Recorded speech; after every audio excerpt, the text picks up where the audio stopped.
Assalamu alaikum. Welcome to this warm winter evening of January 21, 2023, Shati Mark 1429 Bangabda and 28 Jamadil Sani History 1444. I am Fatima Mahmouda, your facilitator for this evening, and I would like to thank everyone for your presence at the 6th session of the Public Policy course on the Politics of Policymaking, organized and brought to you by none other than the Youth Policy Forum, YPF, for a Bangladesh better served. Today, our subject of enlightenment is public policy making and the role of Parliament, জননীতিতে সংসদের ভূমিকা. And as our distinguished speaker of this evening, we are delighted to have among us Dr. Tayyibur Rahman, Professor and former Chair of Development Studies, University of Dhaka. Throughout his professional career, his name has been associated with the PKSF, the Rণয়ন সময়, the Kazakhstan Institute of Economics, Management and Strategic Research, Bangladesh University of Professionals, Independent University, and many more on the list. His identity also goes by the author of the well-read piece on Parliamentary Control and Government Accountability in South Asia, a comparative analysis of Bangladesh, India, and Sri Lanka. Dr. Tayyibur Rahman is well regarded in the realm of international accreditation for his impactful contribution to the tertiary education of this country. Now, I would like to request the participants to mute themselves and ask your questions at the chat box. Also, if you have any specific query to be addressed, you may raise your hand. For those who are watching through the Facebook Live, please address your concerns on the comment box. And finally, now, I would like to hand over the floor to Professor Tayyibur Rahman. Professor, please. Thank you. Am I audible? Yes, sir, you are. Fatima, thank you for the generous introduction. And I'm really happy to be here tonight to share some of my ideas about the role of Parliament in the public policy making process in Bangladesh. I will speak in English and Bangla both for better understanding of the audience. Okay, so without further delay, let me start the presentation. So I'll be speaking for an hour, right? Yes, sir, you may speak for an hour, or even if you wish to extend it, you can. After the end of your session, we will move on to the question answering session. Okay, so can you see the presentation? Yes, sir, it's visible. Okay. Okay, so so very good evening to you all, and I really extend my thanks to Youth Policy Forum for inviting me to deliver this lecture. So as you can see from the screen, that the title of the presentation is From Marginal to Minimum Legislature, Analyzing the Role of Jatiya Sangsad in the Public Policy Making Process in Bangladesh. So as you can see from the title, that from marginal to minimal legislation. So আমাদের এখানে বোঝার দরকার যেটা সেটা হলো যে parliament public policy process কি ধরনের রোল প্লে করে এবং এটা বোঝার সাথে আমাদের দুই একটা বিষয় একটু জানা দরকার এবং দেখেন প্রথম যেটা বলেছি marginal to minimal legislation. So I will later come up with the categories of parliament, and there I will try to explain this particular category because this has been given by the the researcher in the field of parliamentary studies. So আমি ওখানে ব্যাখ্যা করার সময় আমরা বুঝতে পারবো যে বাংলাদেশ কোন ক্যাটাগরিতে পড়ে। এখন আমার this is how I will proceed. So আমি শুরু করব যে বিষয়টা কি আসলে আমাকে যদি জিজ্ঞাসা করা হয় যে, বা আমি যদি আপনাদের জিজ্ঞাসা করি যে আপনি কি একটা দেশের কথা বলতে পারবেন যেখানে পার্লামেন্ট নেই? আমার মনে হয় সম্ভব না এটা। So every country has got a parliament, and regardless of the system of government. এখন সরকার পদ্ধতি সেটা প্রেসিডেন্সিয়াল হতে পারে, সেটা ইউনো সংসদীয় পদ্ধতি হতে পারে, কোনো কোনো দেশে এটাকে সেমি প্রেসিডেন্সিয়াল বা সেমি পার্লামেন্টারি বলে, দুইটা একসাথে মিক্সড মেথড যেটা, সেটাও আছে। তো সরকার ব্যবস্থা যেরকমই থাকুক, পার্লামেন্ট ইজ দেয়ার। পার্লামেন্ট ছাড়া একটা রাষ্ট্র চলতে পারে না। এবং আমরা যদি সরকার ব্যবস্থাকে ভাগ করি, তাহলে আমরা দেখব যে একটা গভর্নমেন্টের তিনটা ব্রাঞ্চ থাকে, এক্সিকিউটিভ, লেজিসলেটিভ এন্ড জুডিশিয়ারি। একটা আরেকটার থেকে আলাদা, বাট তাদের সাথে ক্লোজ রিলেশনশিপও আছে।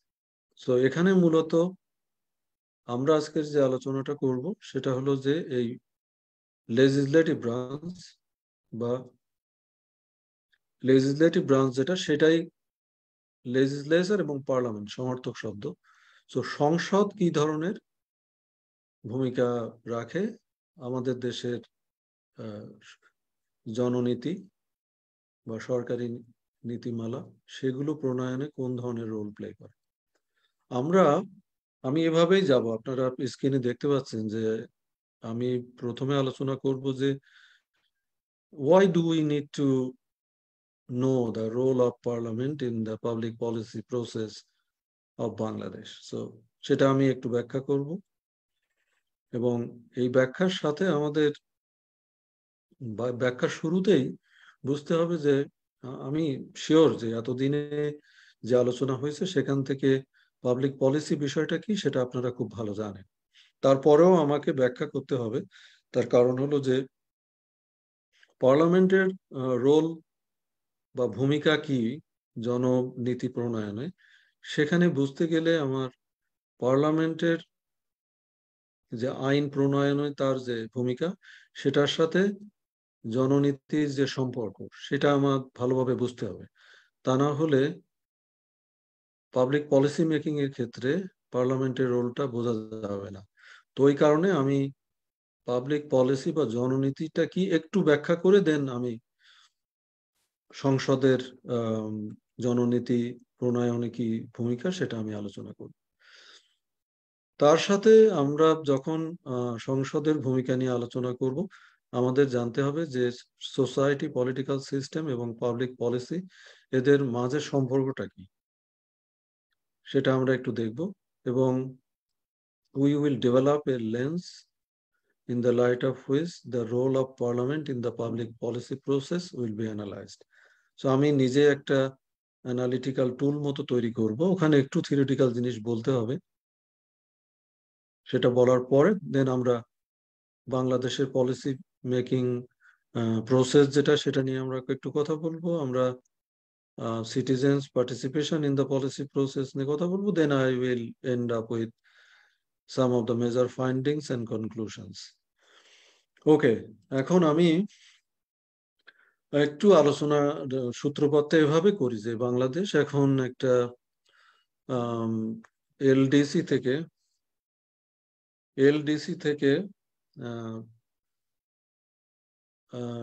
এখন ডেভেলপিং কান্ট্রির দিকে যাচ্ছে, এবং আমরা যেভাবে এগুচ্ছি তাতে খুব শীঘ্রই বা 2000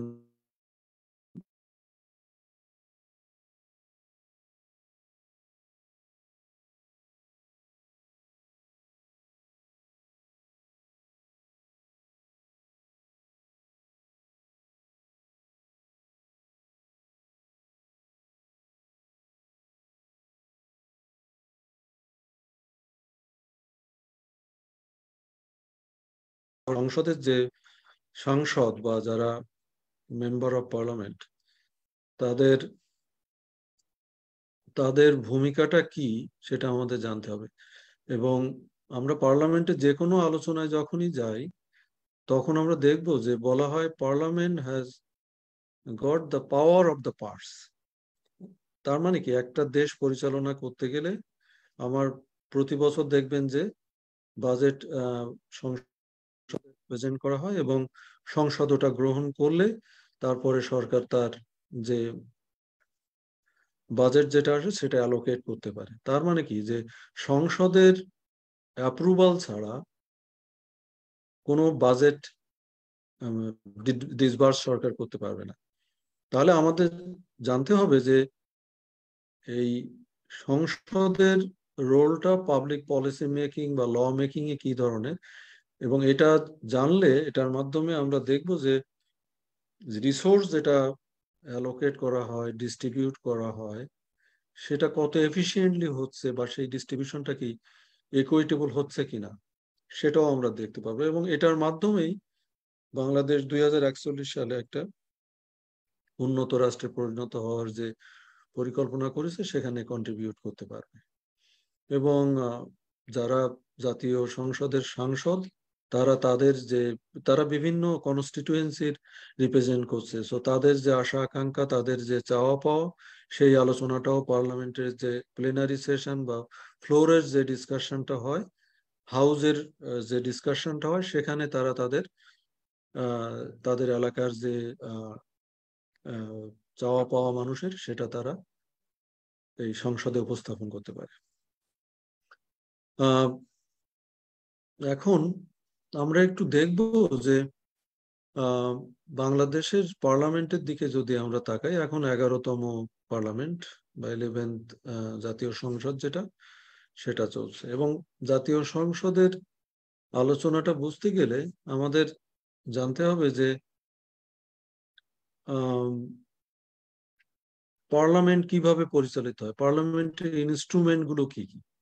এখন যে কোনো পার্লামেন্টে আমাদের দেখতে হবে যে সেখানে সরকার থাকে, সেখানে বিরোধী দল থাকে, এবং যদি একটা পার্লামেন্টে একটা স্ট্রং বিরোধী দল থাকে, they can play a very good role. They can criticize the government policy, they can give their feedback, and this is how they can help the government to improve the policy, to improve the law.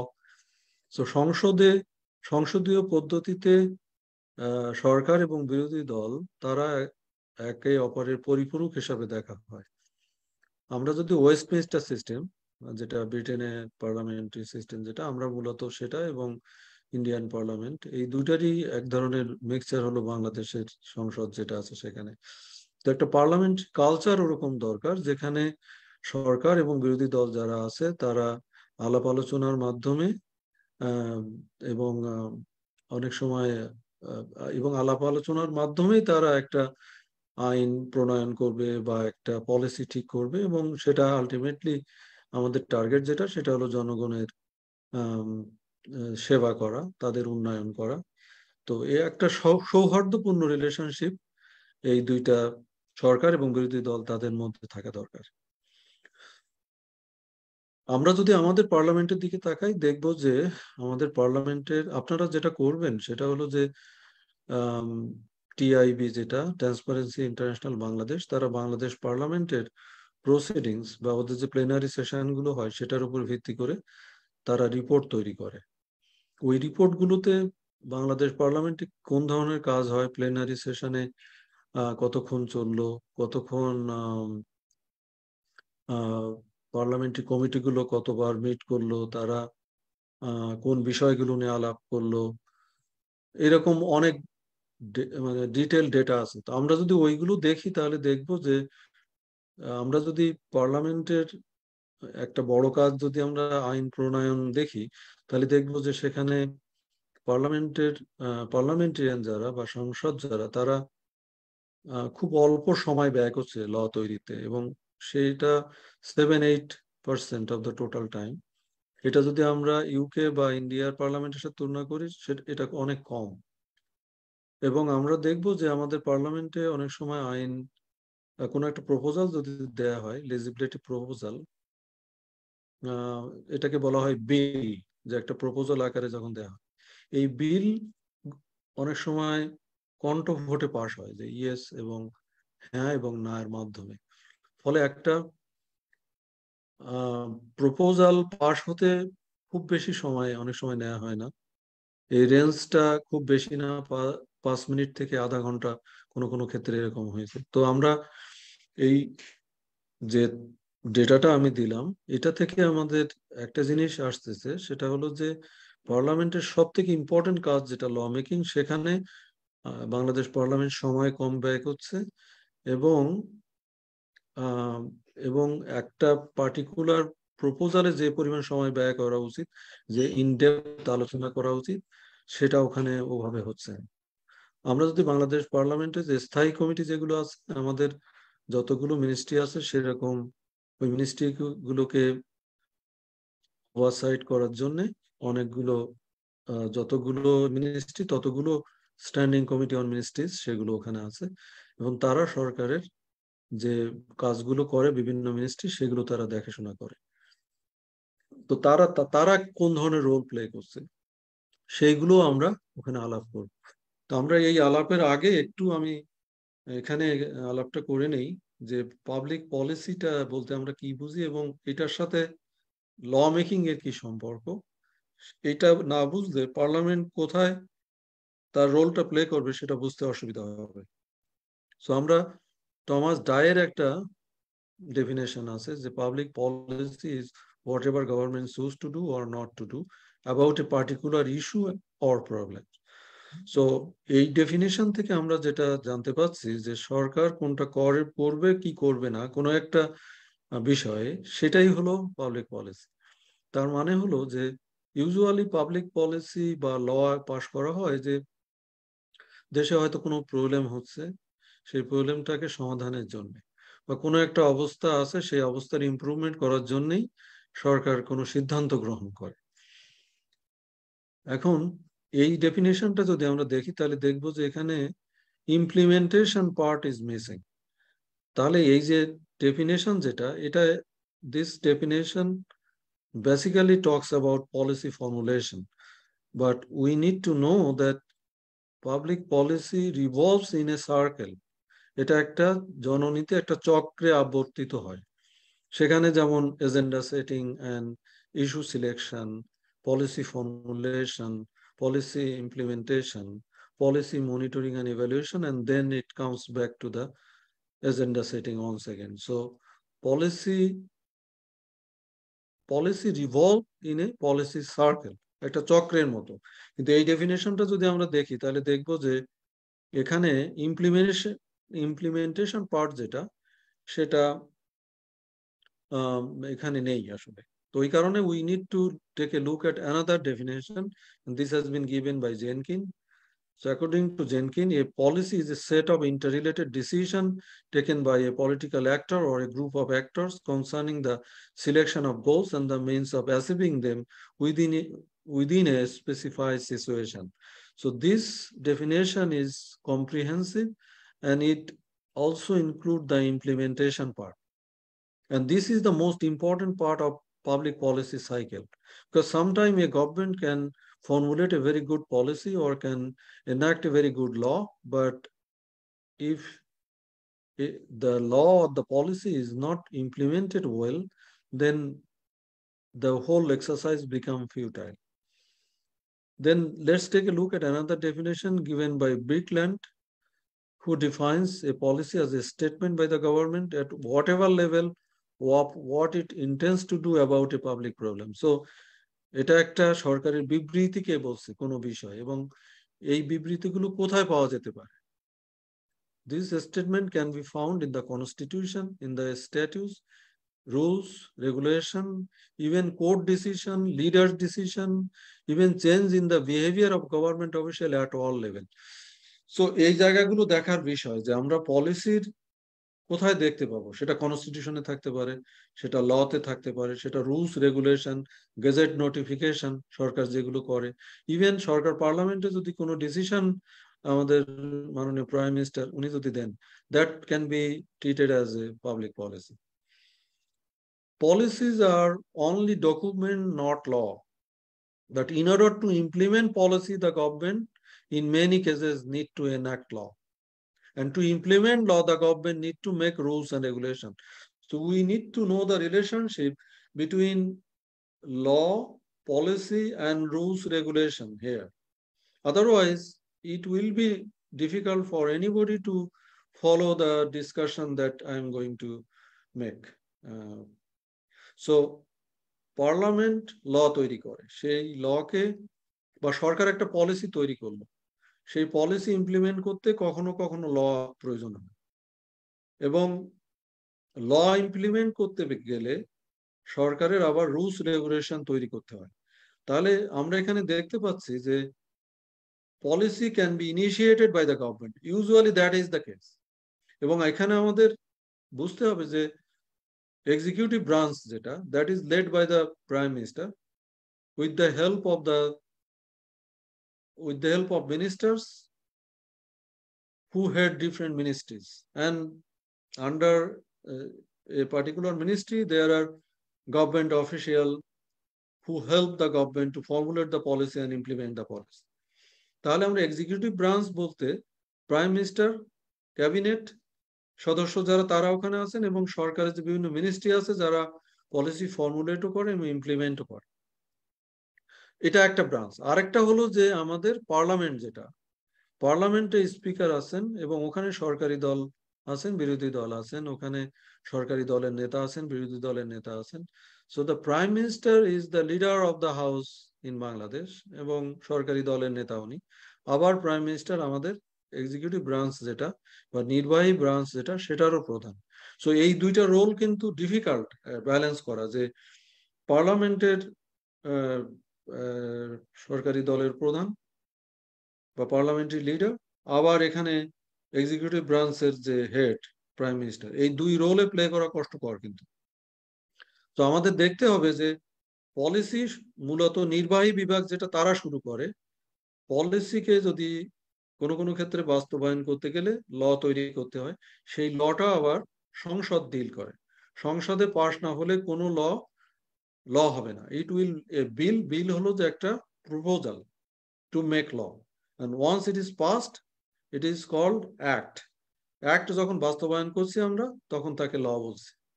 and in order to implement law the government need to make rules and regulation, যেমন public road transport act 2018, এটা কিন্তু 2018 সালে parliament এটাকে তৈরি করলো, মানে লটা pass করলো, আইন পাস করলো, কিন্তু রুলস তৈরি হলো এখন। So the government took 4 years to make rules and regulation in order to implement it. তার মানে কি যে ল তৈরি করলেই শেষ হয়ে গেল, লকে ইমপ্লিমেন্ট করতে গেলে সরকারের সেই পার্টিকুলার মিনিস্ট্রি যেটা, তাদের রুলস রেগুলেশন যেটা, সেটা তৈরি করতে হবে, আদারওয়াইজ ওইটা ইমপ্লিমেন্ট করতে পারবে না। তাহলে আমরা এখানে যে আলাপটা করছি সেটা হলো যে not all policies are laws and not all laws are policies, but they are interrelated, and we need to know the relationship between these two in order to understand the role of parliament in the public policy making process. But আমি এই পরের আলোচনা যাওয়ার আগে শুধু একটু বলে রাখি যে শুধু যদি পলিসি হয়, বাংলাদেশের কনটেক্সটে পলিসি ফর্মুলেশনের ক্ষেত্রে পার্লামেন্টের রোল ইজ নীল, অলমোস্ট তেমন কোনো রোল নেই এখানে। কিন্তু যখন পলিসিকে বাস্তবায়ন করতে যে ল তৈরি করতে হবে, here comes the role of parliament, সেখানে পার্লামেন্টের রোল আছে। কিন্তু আমাদের দেখতে হবে যে পার্লামেন্টে ল মেকিং বা আলোচনাগুলো কেমন হয়, সেখানে কি আসলে ডিসকাশনটা এমন হয় যেখানে ভিন্ন মত বা বিরোধী দল, যাদেরকে শ্যাডো গভর্নমেন্টও বলা হয় যে today's opposition is tomorrow's government, তো তারা কতটুকু রোল সেখানে প্লে করতে পারছে, সেখানে কি স্ট্রাকচারাল লিমিটেশন আছে কিনা, সেখানে কি আমাদের যে সাংবিধানিক কোনো সীমাবদ্ধতা আছে কিনা, যেটা আমাদের যারা বিরোধী দলীয় সাংসদ তারা কি তাদের ভূমিকাটা সঠিকভাবে পালন করতে পারে কিনা। তো আমরা যদি শুধু বলি যে পলিসি প্রসেসে বাংলাদেশ পার্লামেন্টের ফর্মুলেশনের জায়গায় কি রোল আছে, রোল ইজ রিয়েলি মার্জিনাল, যেটা আমি শুরুতেই বলেছি যে খুবই নগণ্য ভূমিকা পালন করে। কিন্তু আমরা অন্য স্টেজে যখন যাব, সব মিলিয়ে মোটামুটি একটা আমরা ধারণা পাবো। এখন আমরা দেখি যে সংসদের যে ভূমিকা পাবলিক পলিসি মেকিং এর ক্ষেত্রে, সেটা বুঝতে গেলে আমাদের এই তিনটা জায়গা থেকে দেখতে হবে যে সোসাইটির একটা প্রবলেম আসতে পারে, সেই প্রবলেমকে সমাধান করার জন্য সরকার বিভিন্ন প্রপোজাল আনবে বা পলিসি গ্রহণ করবে বা ল তৈরি করবে, এবং সেটার জন্য পলিটিক্যাল সিস্টেম আছে।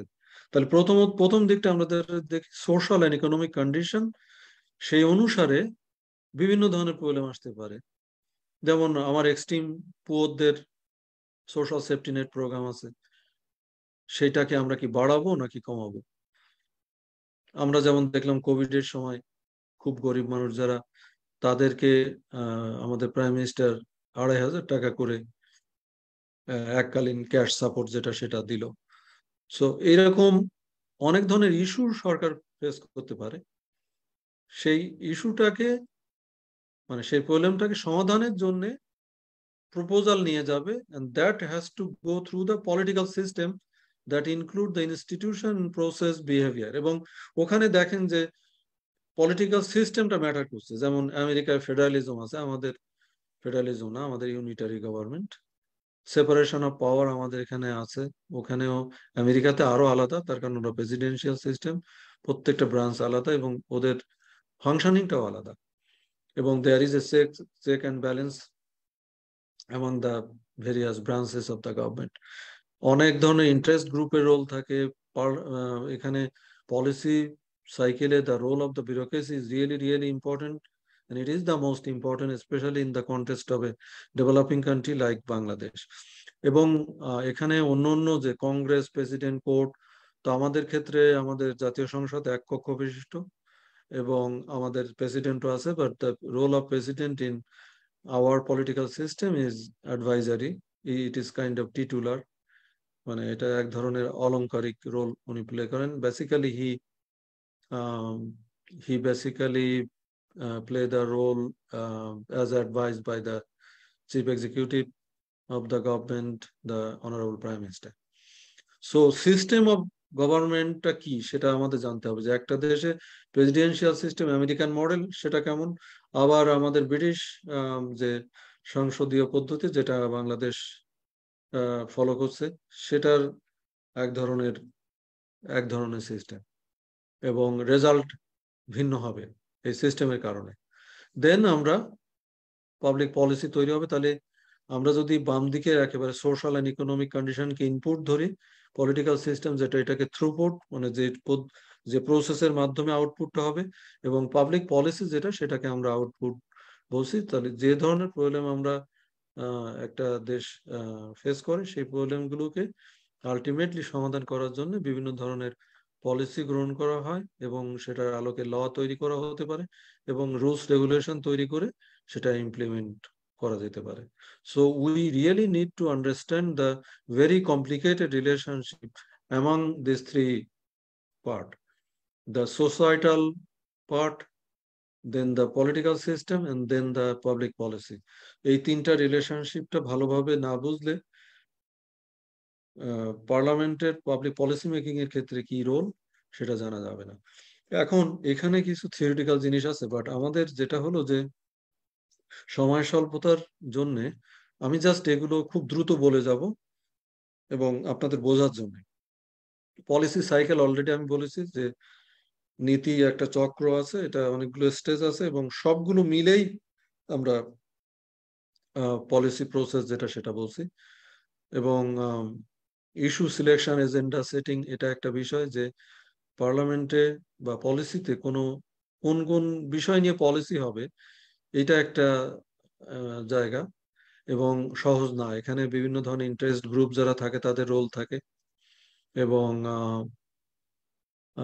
এখানে এই এজেন্ডা সেটিং এ আমরা দেখবো যে সরকারের অনেক রোল আছে, এবং এই ক্ষেত্রে আমাদের কিছু বিষয় আছে, যেমন পলিসি ফর্মুলেশন যখন বলছি ওখানে আয়রন ট্রায়াঙ্গেল একটা শব্দ আমি ব্যবহার করেছি।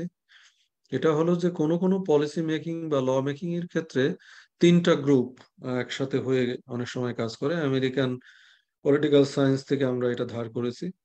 তিনটা গ্রুপ, আয়রন ট্রায়াঙ্গেল বলছি, তিনটা group: politician, then the bureaucrats and the business group. So এই তিনটা গ্রুপ মিলে অনেক সময় they become one and they serve each other and they develop symbiotic relationship among themselves এবং একটা আরেকটাকে এক গ্রুপ আরেক গ্রুপকে হেল্প করে।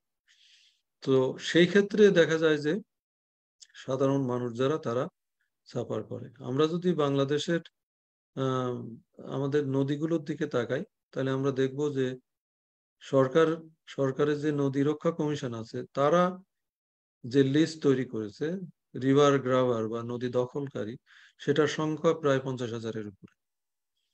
তো এখন ওইখানে যদি আমরা দেখি তাহলে দেখব যে নদী দখল, নদী দূষণ এবং নদী থেকে অবৈধভাবে বালু উত্তোলন, এই পুরা ক্ষেত্রে আমরা এই তিনটা গ্রুপের এক ধরনের অ্যালায়েন্স দেখতে পাই। The local politicians, the district and উপজেলা administration, and we can see the involvement of the business group.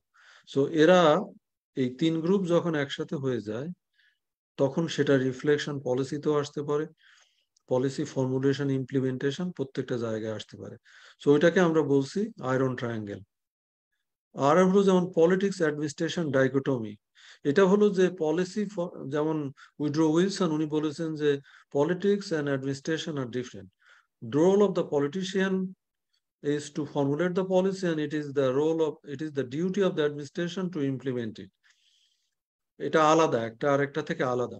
কিন্তু we live in a modern world these days where it is really difficult to insulate politics from administration.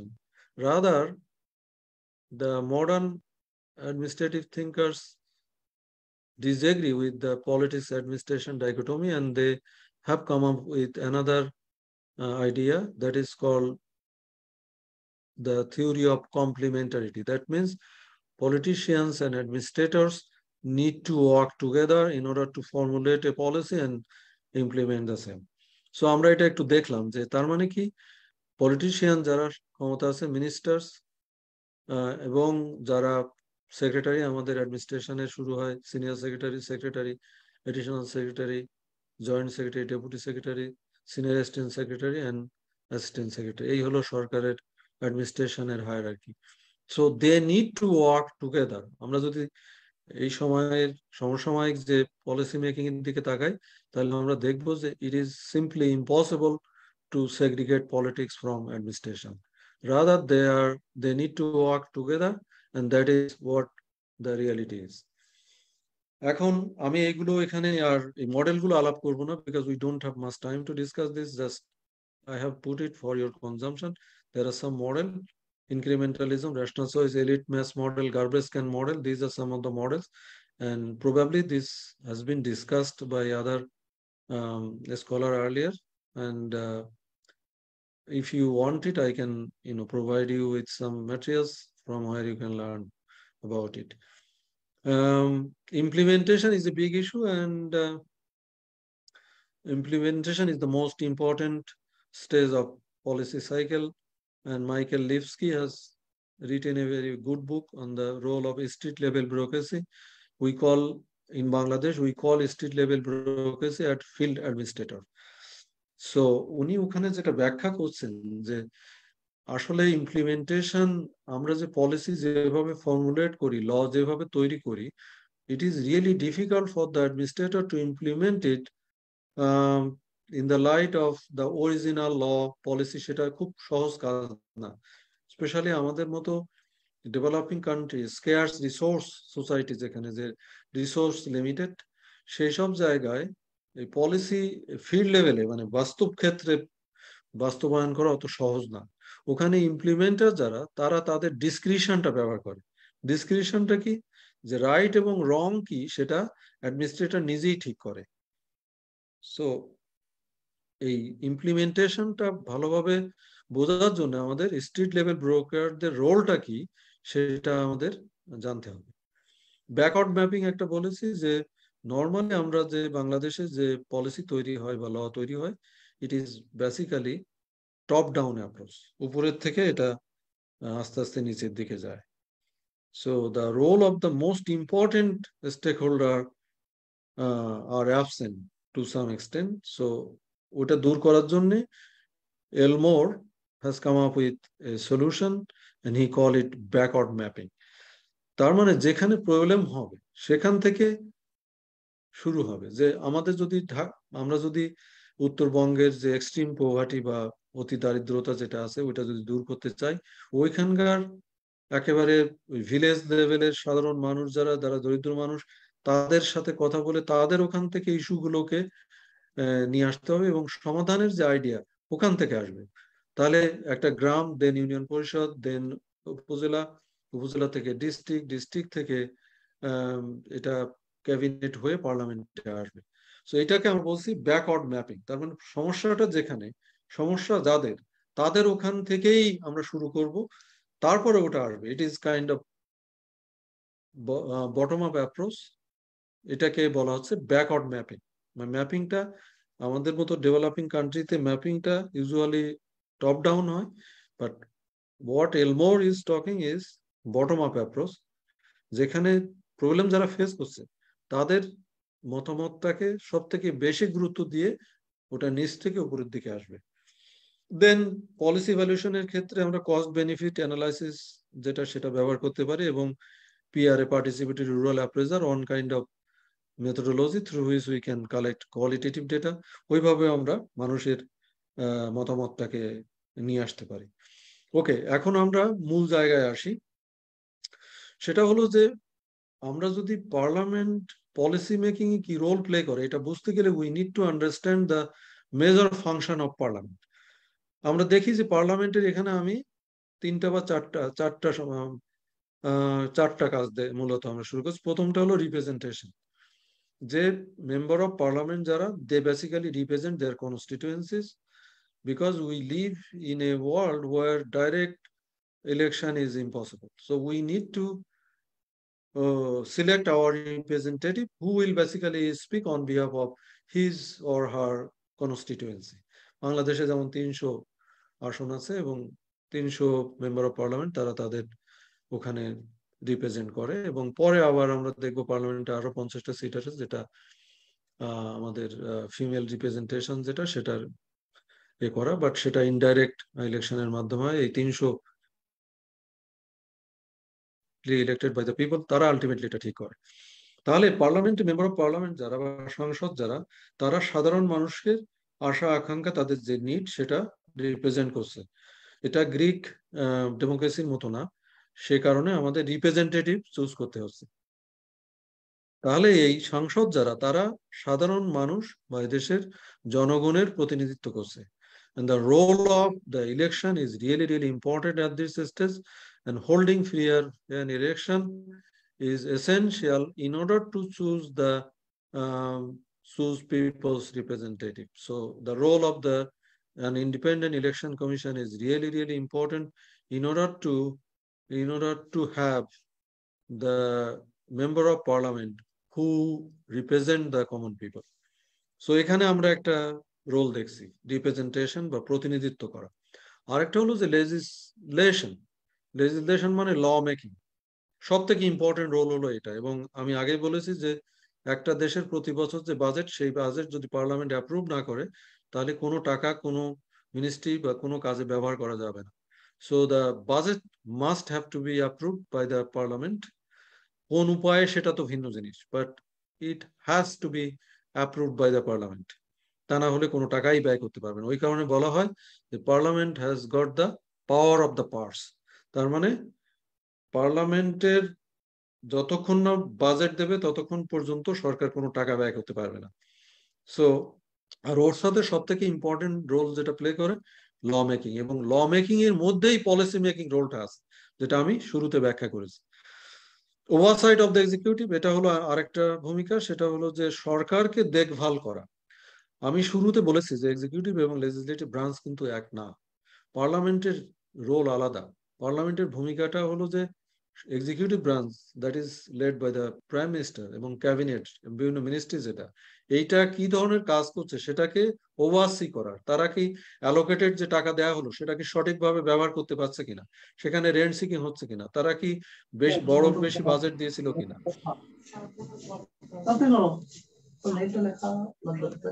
I cannot hear you. Is someone talking? And someone wants to ask any question?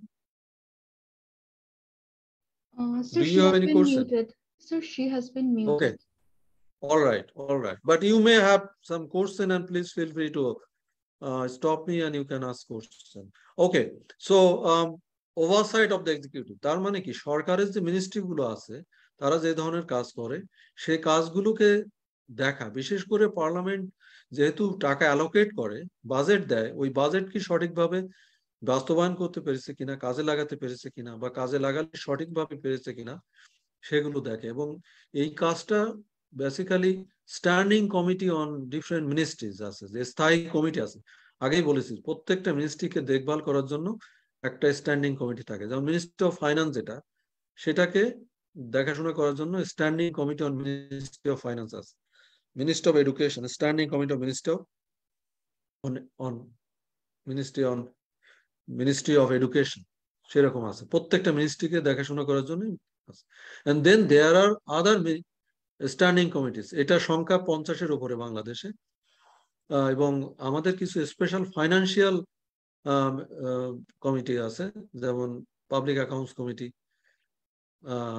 Committee on estimate, public undertaking committees. So these are the committees which basically look into the financial side of the government.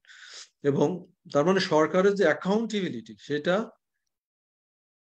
সেটা ensure করার ক্ষেত্রে এই standing committee বা এই যে parliamentary committee যেগুলো, এগুলোর অনেক ভালো রোল আছে সরকারের অ্যাকাউন্টেবিলিটি, ট্রান্সপারেন্সি এবং সরকারের যে জবাবদিহিতা সেটাকে মেনটেন করার জন্য। তো তার মানে আমরা এখানে 3টা রোল দেখলাম। and then conflict resolution.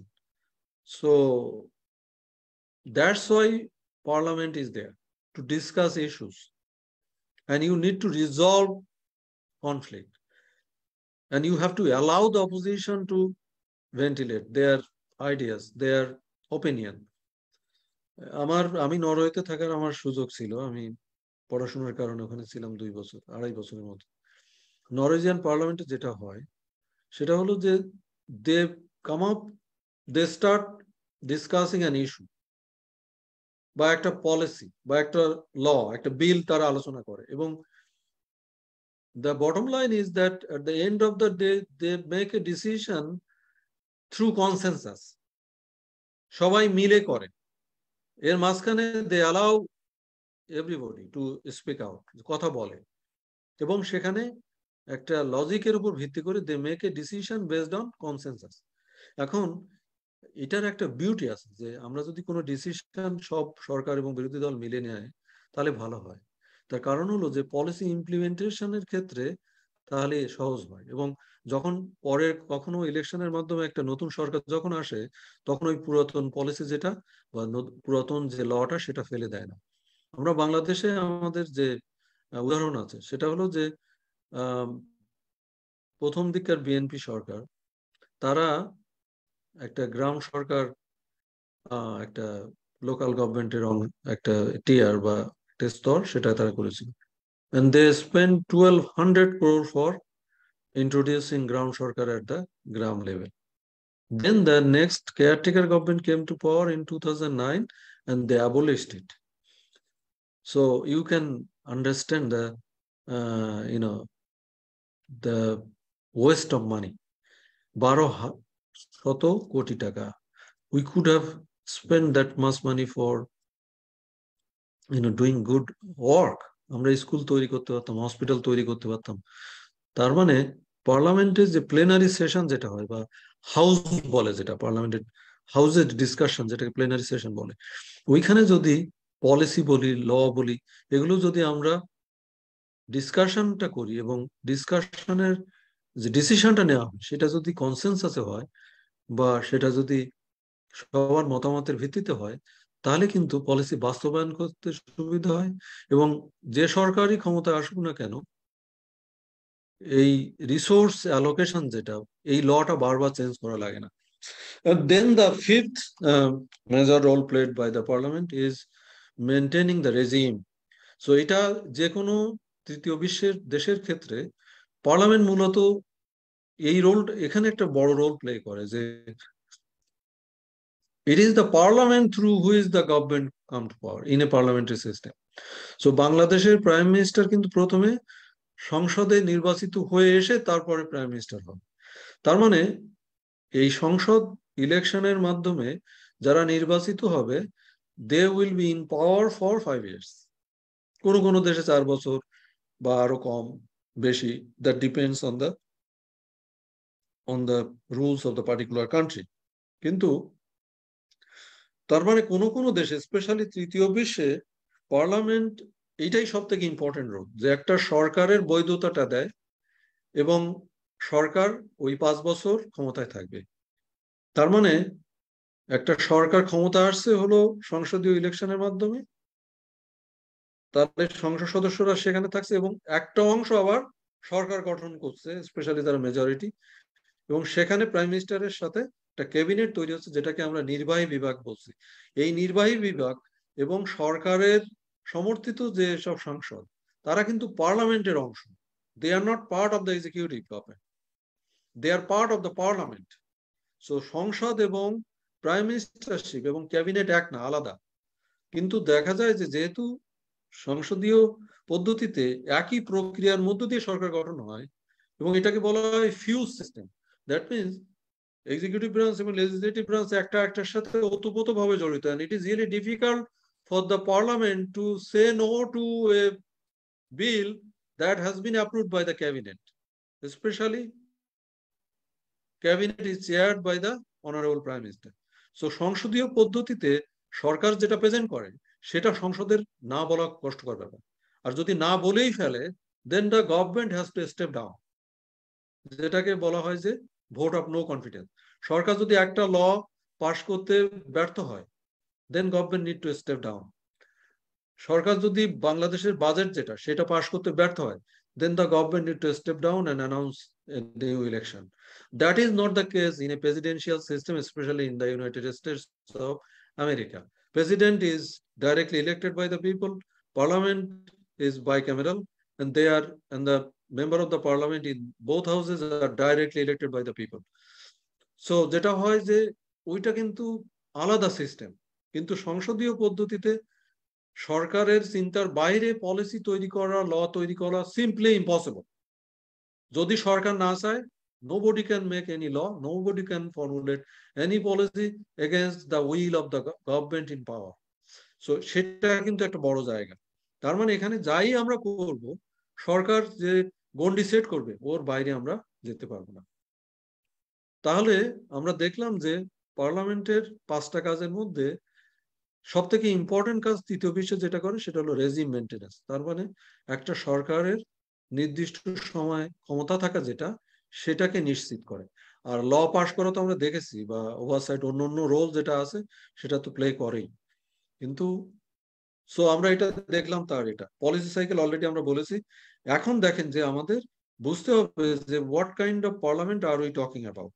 আমরা ওইটা যদি ঠিক করতে পারি, তাহলে পার্লামেন্ট পলিসি মেকিং এ কি রোল প্লে করবে, দ্যাট উই ক্যান আন্ডারস্ট্যান্ড। এখন পলিসি মেকিং বুঝতে গেলে আগে এই সিস্টেম অফ গভর্নমেন্ট যেটা সেটা বুঝতে হবে। এবং আমি অলরেডি আলাপ করেছি যে পার্লামেন্টারি সিস্টেমে it is really difficult for the parliament to say no to a proposal formulated by the government or advanced by the government. তার কারণ ও সিস্টেমটাই ওরকম। প্রেসিডেন্সিয়াল সিস্টেম স্পেশালি যেটা আমেরিকাতে আছে, সেখানে কিন্তু this is quite interesting that in a presidential system the parliament is stronger and the parliamentary committees are even more stronger. So যেটা হয় যে প্রেসিডেন্সিয়াল ফর্মে, স্পেশালি আমেরিকাতে, এখানে দেখা যায় যে যে কোনো ল বা প্রপোজাল যদি পার্লামেন্টে যেতে হয়, সেটা পার্লামেন্টের হাউসে প্রেজেন্ট করা হয়নি, সেটা প্রথমে কমিটি হয়ে তারপরে হাউসে যাবে। আর আমাদের এখানে the process is reverse, you have to present it in the parliament first, you have to table it in the parliament first, that is called the first reading, then the parliament can send it to the standing committee on ministries, তারা ওইটাকে কমিটিতে পাঠাবে। তার মানে এখানে সরকার যে বিল পার্লামেন্টে দেবে সেটা না বলার কোনো ক্ষমতা পার্লামেন্টের নেই, কোনো কমিটির নেই। কিন্তু আমরা যদি প্রেসিডেন্সিয়াল ফর্ম অফ গভর্নমেন্ট যেটা, সেখানে যদি দেখি সেখানে কিন্তু প্রথমে তারা পার্লামেন্টের স্ট্যান্ডিং কমিটিতে থাকে and they can say no to the government. So এই সিস্টেমের কারণে কিন্তু আলাদা হয়ে যাচ্ছে। তার মানে কি parliamentary system it is really difficult to formulate a policy or enact a law without the approval of the government. কিন্তু হতে পারে কোনো কোনো ক্ষেত্রে যদি পার্লামেন্টারি সিস্টেমে কখনো কখনো কোয়ালিশন গভর্নমেন্ট থাকে, যে ঠিক আছে আমার 300 সিট তো 151 সিট লাগবে। বাংলাদেশও কোয়ালিশন গভর্নমেন্ট ছিল, জাতীয় পার্টির সাথে তারা কোয়ালিশন গভর্নমেন্ট করেছিল, বিএনপি সময় বিএনপি জামাতের সাথে মিলে তারা কোয়ালিশন গভর্নমেন্ট করছে। তো যেটা হয় যে কিন্তু বাংলাদেশে এটা কাজ করে না কেন জানেন? 151টা আসনের জন্য তারা অন্য একটা দলের কাছ থেকে হয়তো 10টা সিট পাইলো, আর এখানে বাকিটা তারা মিলে 151 হলো, then they can form the government. Government মানে ফর্ম করার পরে তারা যেটা করে যে ফিমেল যে কোটা যেটা আছে 50টা সিট, ওইখানেও মানে এখানে যে সিট পায় ওই প্রপোর্শন অনুসারে তারা ফিমেল সিটটা ওখানে পায়।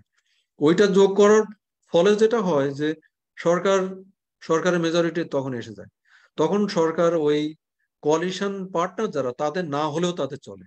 ফলে বাংলাদেশের ক্ষেত্রে কোয়ালিশন গভর্নমেন্ট যেটা that does not even work, but it works in western countries, because তখন ওই সরকারের কোয়ালিশন যেটা তার যে পার্টনার, যে ওই পার্টনারের কথা শুনতে হয় তখন গভর্নমেন্টকে, otherwise they can withdraw their support and the government may need to step down, এরকম হতে পারে। বাট আমাদের এখানে এই যে ফিমেলদের যে কোটা এইটা থাকার ফলে প্রথমে সরকারের হেল্প লাগে, যেমন সরকার কিছু হয়তো মিনিস্ট্রিও তাদের সাথে শেয়ার করে, কিন্তু basically after that they don't listen to the coalition partner.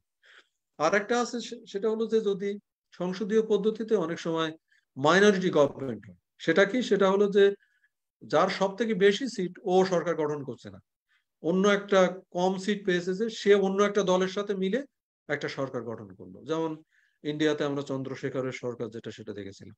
তো সেক্ষেত্রে দেখা যায় যে ওই সরকারের ভিতরে একটা অপোজিশন থাকে। তো সংসদীয় পদ্ধতিতে যদি মাইনরিটি গভর্নমেন্ট থাকে বা যদি কোয়ালিশন গভর্নমেন্ট থাকে, তাহলে কিন্তু তখন ল মেকিং বা পলিসি মেকিং এ আমরা অপোজিশনের একটা ভয়েস ওখানে শুনতে পাই।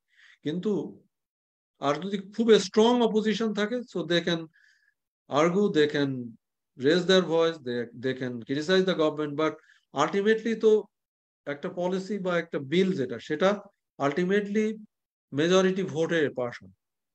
ফলে পার্লামেন্টারি সিস্টেমে সরকারের বাইরে যাওয়া সিম্পলি ইম্পসিবল। এখন আমরা একটু দেখি যে তার মানে আচ্ছা এরপরে দেখেন যে internal structure of the parliament is also important, specially committee system যদি স্ট্রং হয় কোনো জায়গায়, তাহলে they can play some role. But তারপরেও কমিটি যেটা তাদেরকে হেল্প করে যারা কমিটি স্টাফার বলে, সেটা কি, সেটা হলো যে একটা কমিটি কাজ করার জন্য তার এক্সিকিউটিভ সাপোর্ট লাগবে, সেখানে অফিসিয়াল দিতে হবে। আমাদের এখানে যেটা হয় বাংলাদেশে সেটা হলো যে এরা সরকারের মিনিস্ট্রি থেকে লোক নিয়ে যাচ্ছে হলো পার্লামেন্টের সেক্রেটারিয়েটে কাজ করার জন্য। এইটা হলো একটা কনফ্লিক্ট অফ ইন্টারেস্ট। সেটা কি, স্ট্যান্ডিং কমিটিগুলোর কাজ হলো যে মিনিস্ট্রিগুলো সঠিকভাবে কাজ করছে কিনা, তার মানে ওখানে মিনিস্টার এবং তার সাথে যে সরকারি কর্মকর্তা তারা সঠিকভাবে কাজ করছে কিনা।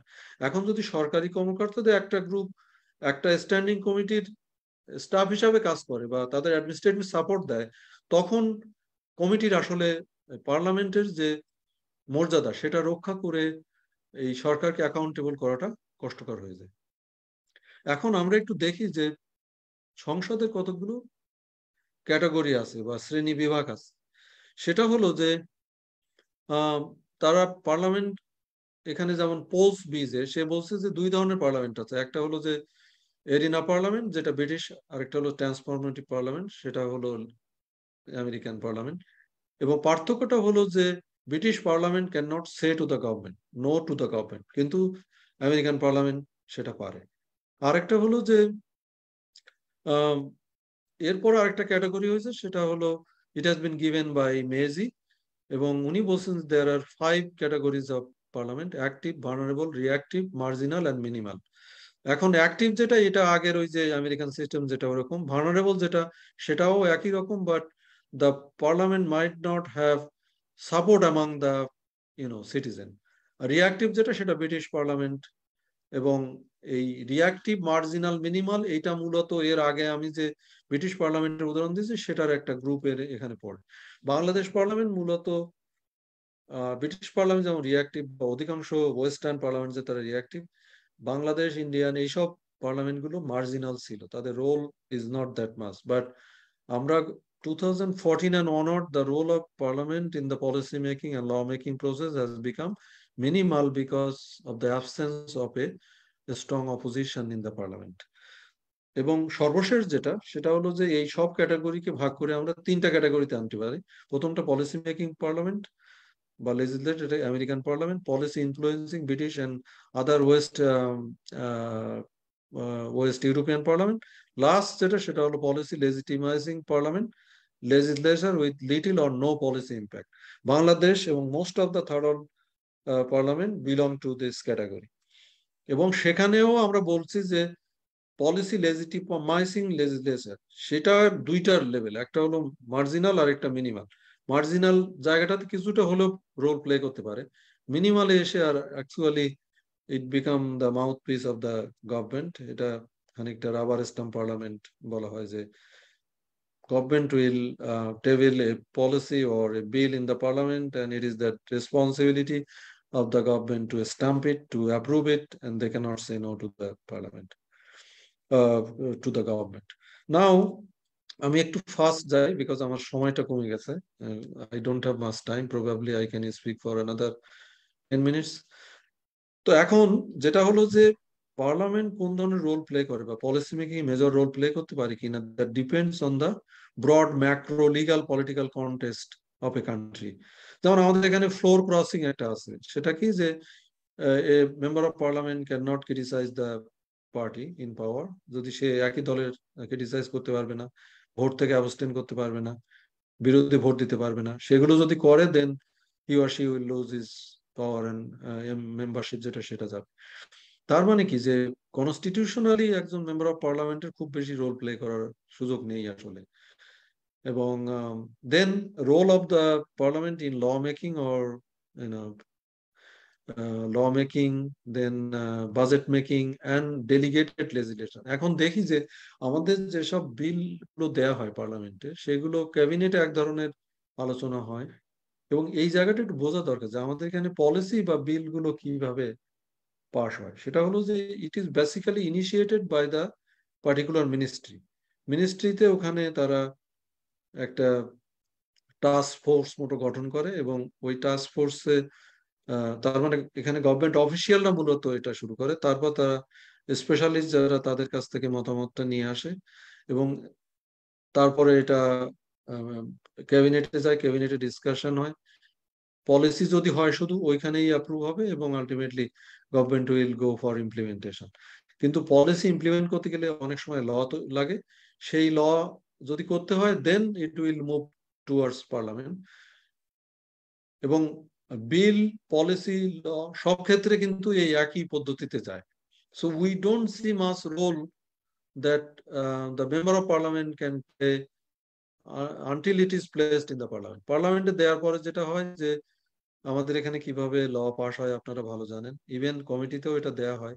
আগে তো কমিটিও ছিল না, 2000 এর পরে বা 90 থেকে আমরা কমিটিতে অ্যাটলিস্ট যাই, যে but their role is very limited because ওরা আসলে ওই ল্যাঙ্গুয়েজ এইসব কিছু চেঞ্জ করতে পারে, তারা খুব মেজর কিছু চেঞ্জ করতে পারে না। বাট আমরা প্রথম দিকে 1995 to 2000 এই সময়গুলোতে আমরা দেখেছি যে অনেক সময় ক্রিটিক্যাল বিষয় নিয়ে আমরা স্ট্যান্ডিং কমিটিগুলোতে আলাপ দেখেছি।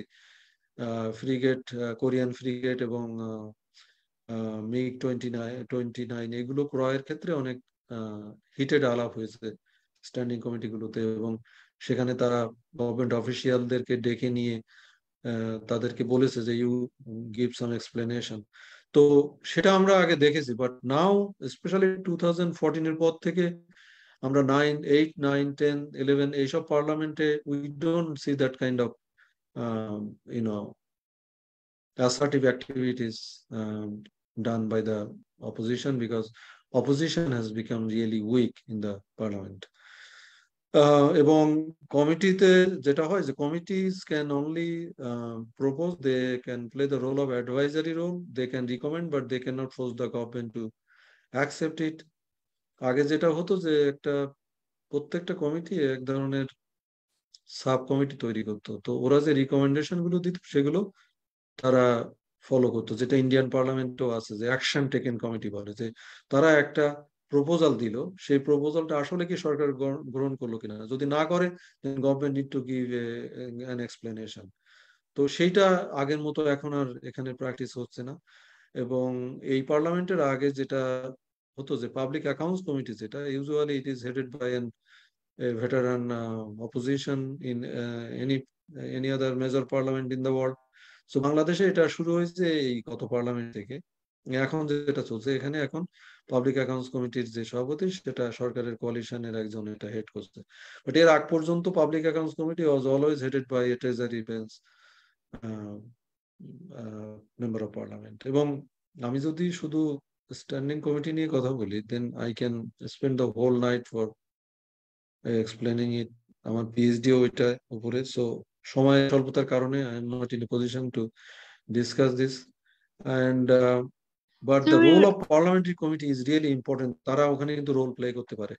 তারপরেটা হলো যে role of parliament in the budgetary process. এখন দেখেন যে এইটা আরেকটা জায়গা যেখানে পার্লামেন্টে বাজেটটা দেওয়া হয়, এই বাজেটটা পার্লামেন্টে যাওয়ার আগ পর্যন্ত we don't see any role of the member of parliament. But that is not the case elsewhere, even other Westminster parliament, আমরা যদি British parliament, Australian parliament, Canadian parliament, এইসব জায়গায় আমরা যদি দেখি, তাহলে আমরা দেখবো যে ওই যে বাজেট, যেটা বাজেট পার্লামেন্টে প্লেস করার পরে they send it to the standing committee on the particular ministry. আমাদের এখানে সেটাও নেই। So parliament does not have any role at the budgetary formulation level. Even budget যে অ্যাপ্রুভ করে ওইটা পার্লামেন্টে যতটুকু আলোচনা হয় সেই লেভেলে হয়। বাট এটা আমাদের একটা মেজর লিমিটেশন। ইভেন ইন্ডিয়ান পার্লামেন্টও কিন্তু এটা আছে যে বাজেট পার্লামেন্টে পেশ করার পরে they send it to the standing committees on particular ministries, they scrutiny it, they can come up with some kind of suggestion. সেটা একটা তারা দিতে পারে, at least it is reviewed by the standing committees. But in Bangladesh it is a major limitation of the committees that they cannot review the budget. তো এটা কারণও আছে নানান।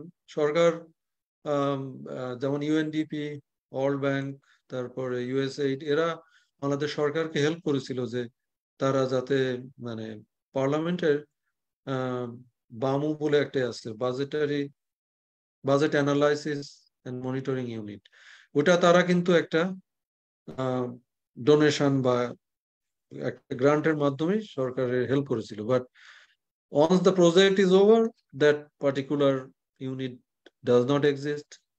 It exists, but there is no structure, ওর জন্য আলাদা budget দেওয়া হয়নি। এবং ওটাকে আলাদা সরকারের করার কথা ছিল, যে ওখানে লোকজন দিয়ে ওটাকে স্ট্রেনথেন করা, যাতে তারা যখন বাজেটারি সেশন গুলো হয় ওখানে প্রত্যেকটা মেম্বার অফ পার্লামেন্ট 5 থেকে 10 মিনিট কথা বলতে পারে, তাকে তৈরি করে দেওয়া। Because most of this member of parliament don't have background in legislation, political science. They don't study the constitution and rules of procedure, and they don't have enough idea about the complicated budgetary process.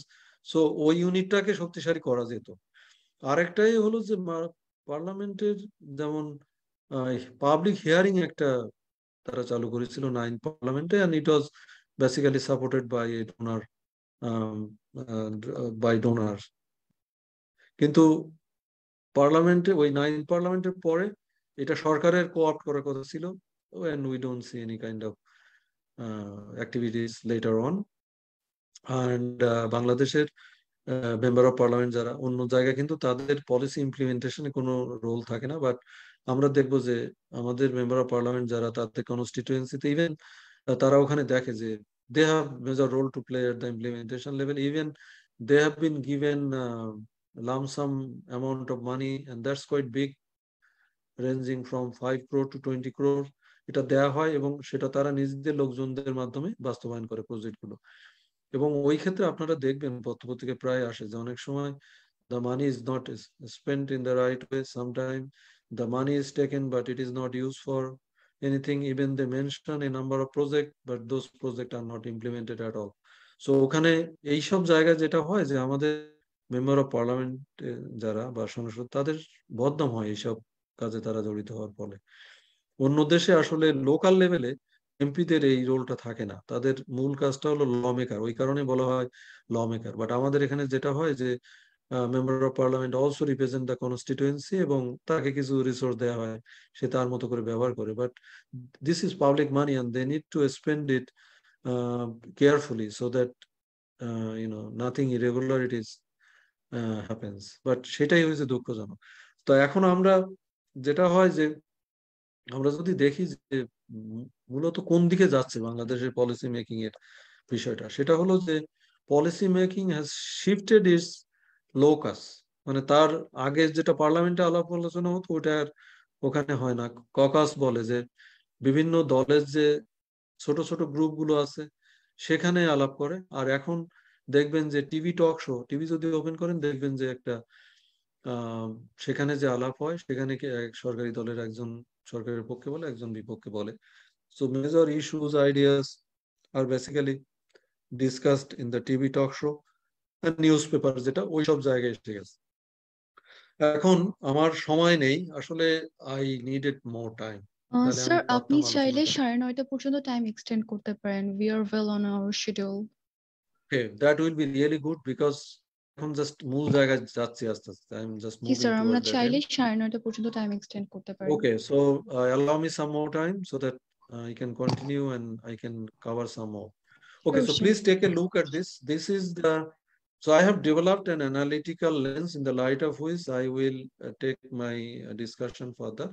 এবং এখানে দেখেন যে policy stage গুলোকে আমি extreme left যেটা সেখানে রেখেছে, agenda setting, issue selection, policy formulation, deliberation and adoption. কেউ কেউ এটাকে একবারই বলে যে এটা policy formulation. Then delegated legislation, খুবই ইম্পর্টেন্ট জায়গা, আমি এটা নিয়ে কথা বলবো। Policy implementation, policy monitoring, evaluation. এবং দেখেন যে এখানে আমি গভর্নমেন্ট যেটা এক্সিকিউটিভ ব্রাঞ্চ তাদের রোলটা এখানে দেখেছি। These are the institution and actors who are involve from, who are basically representing the executive branch.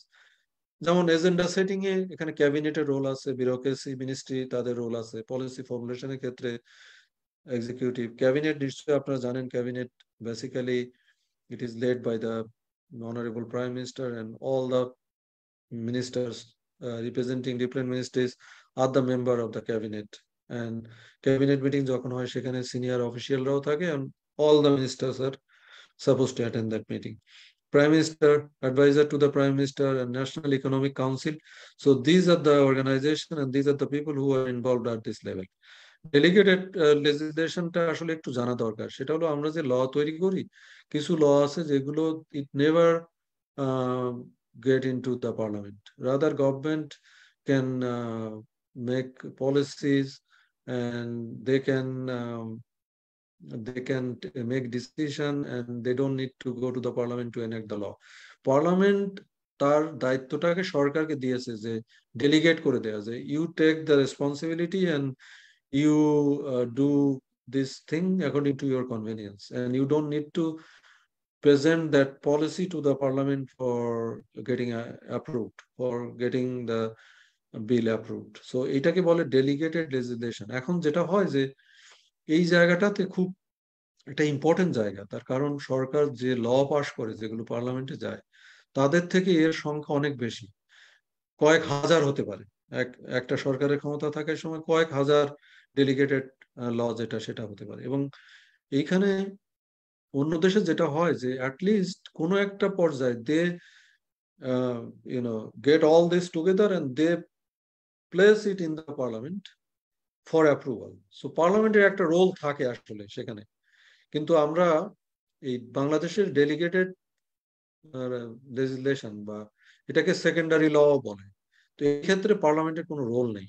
Parliament নিজেই এই দায়িত্ব সরকারকে দিয়েছে যে you can make policy, you can make rules regulation, and you don't need to place this in the parliament for approval. তো এটাকে বলা হয় ডেলিগেটেড ল, ডেলিগেটেড লেজিসলেশন ও সেকেন্ডারি ল। তো পার্লামেন্টে একজন মেম্বার অফ পার্লামেন্ট উনি, আচ্ছা আরেকটা বিষয়ে একটু দেখি তাহলে আমি এটাকে লিঙ্ক করতে পারবো। সেটা হলো যে পার্লামেন্টে যেসব বিল তোলা হয় ল তৈরি করার আগে, সেখানে private members, all the bills are submitted by the government, সব কিন্তু পার্টিকুলার মিনিস্টার ওটা ওখানে তুলবে, দেন ডিসকাশনটা হবে। কিন্তু সারা পৃথিবীতে ইনক্লুডিং বাংলাদেশ প্রাইভেট মেম্বার্স বিল বলে একটা বিষয় আছে। And who are the private members?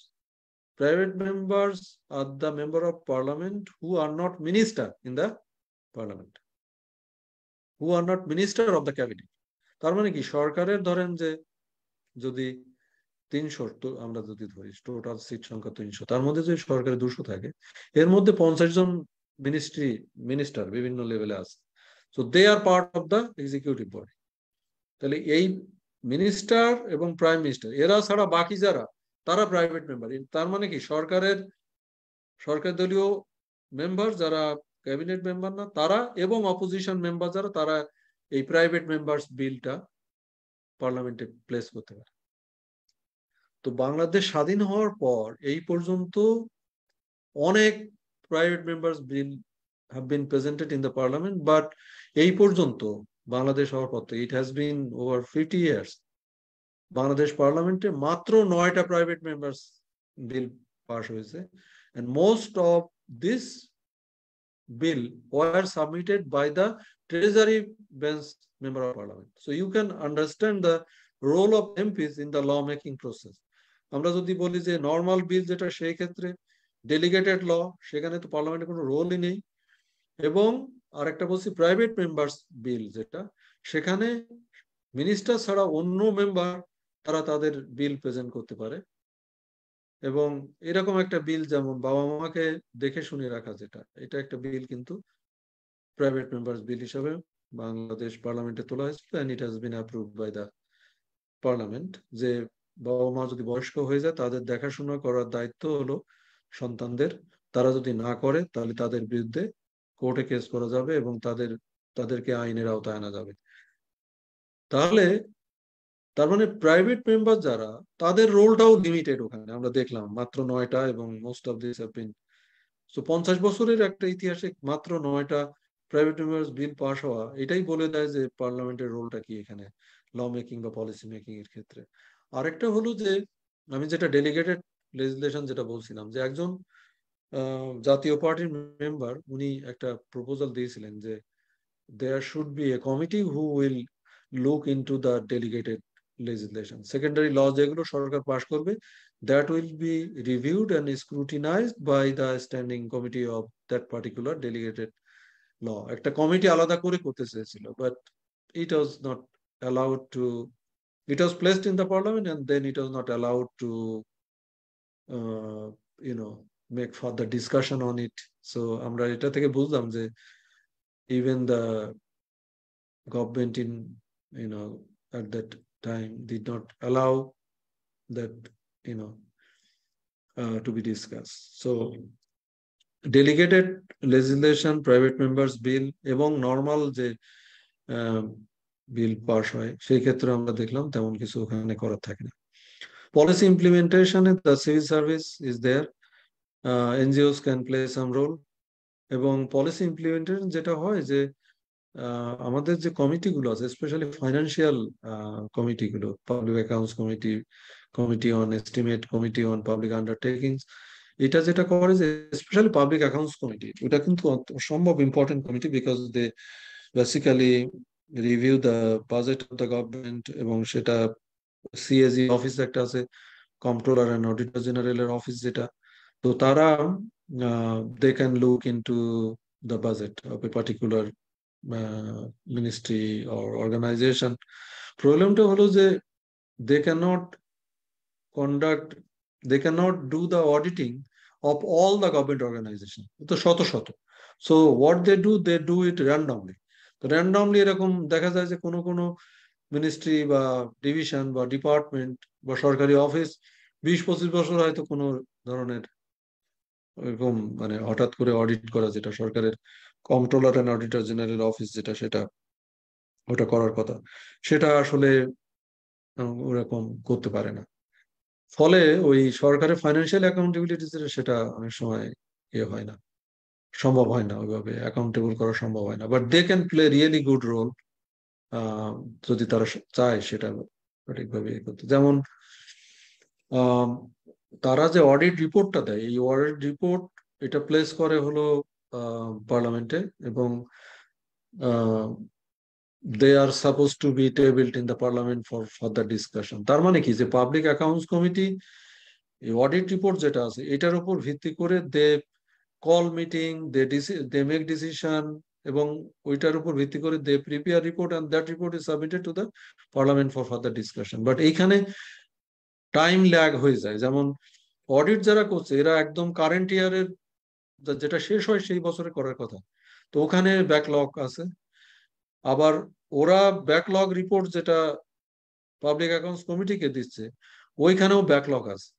They receive some 100 এরকম report from the controller and auditor general's office.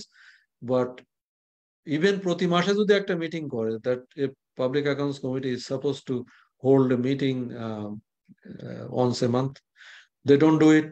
Most of the standing committees don't do it. But constitutionally and according to the rules of procedure, they are supposed to meet once a month, but they don't do it. এবং এরা যদি না মানে তাহলে কিন্তু speaker তাদের সদস্যশিপ বাতিল করে নতুন কমিটি তৈরি করতে পারে। বাট আমরা এই ধরনের কোনো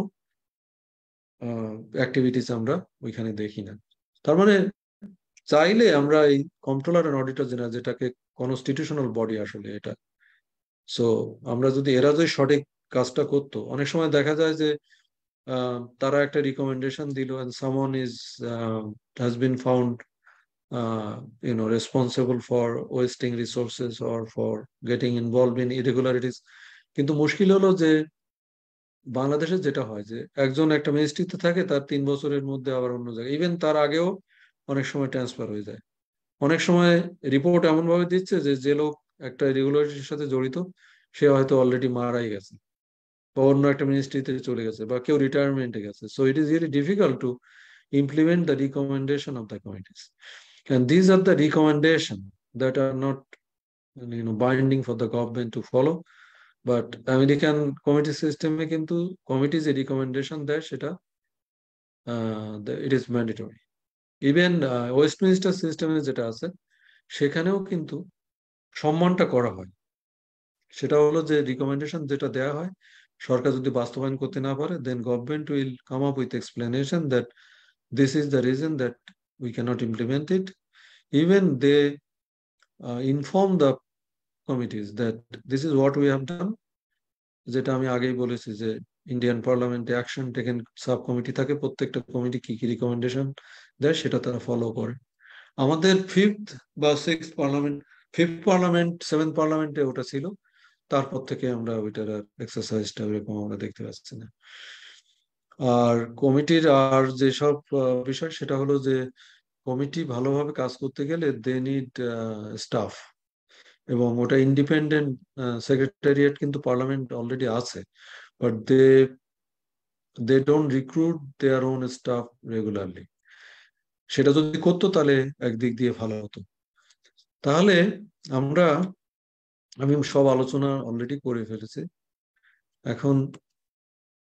এখন নতুন একটা যেটা হয়েছে যে পাবলিক হিয়ারিং, যেটা এটা হলো যে আমাদের 9th পার্লামেন্টে স্পেশালি লেবার ল সেটা করার জন্য অনেকগুলো পাবলিক হিয়ারিং করেছিল। যে স্ট্যান্ডিং কমিটি কোনো একটা নির্দিষ্ট জায়গায় যাবে, সেখানে যে তারা সাধারণ মানুষের সাথে কথা বলবে এবং সেটা রেকর্ড করে এনে পার্লামেন্টে আলোচনা করে একটা ডিসিশন নেবে।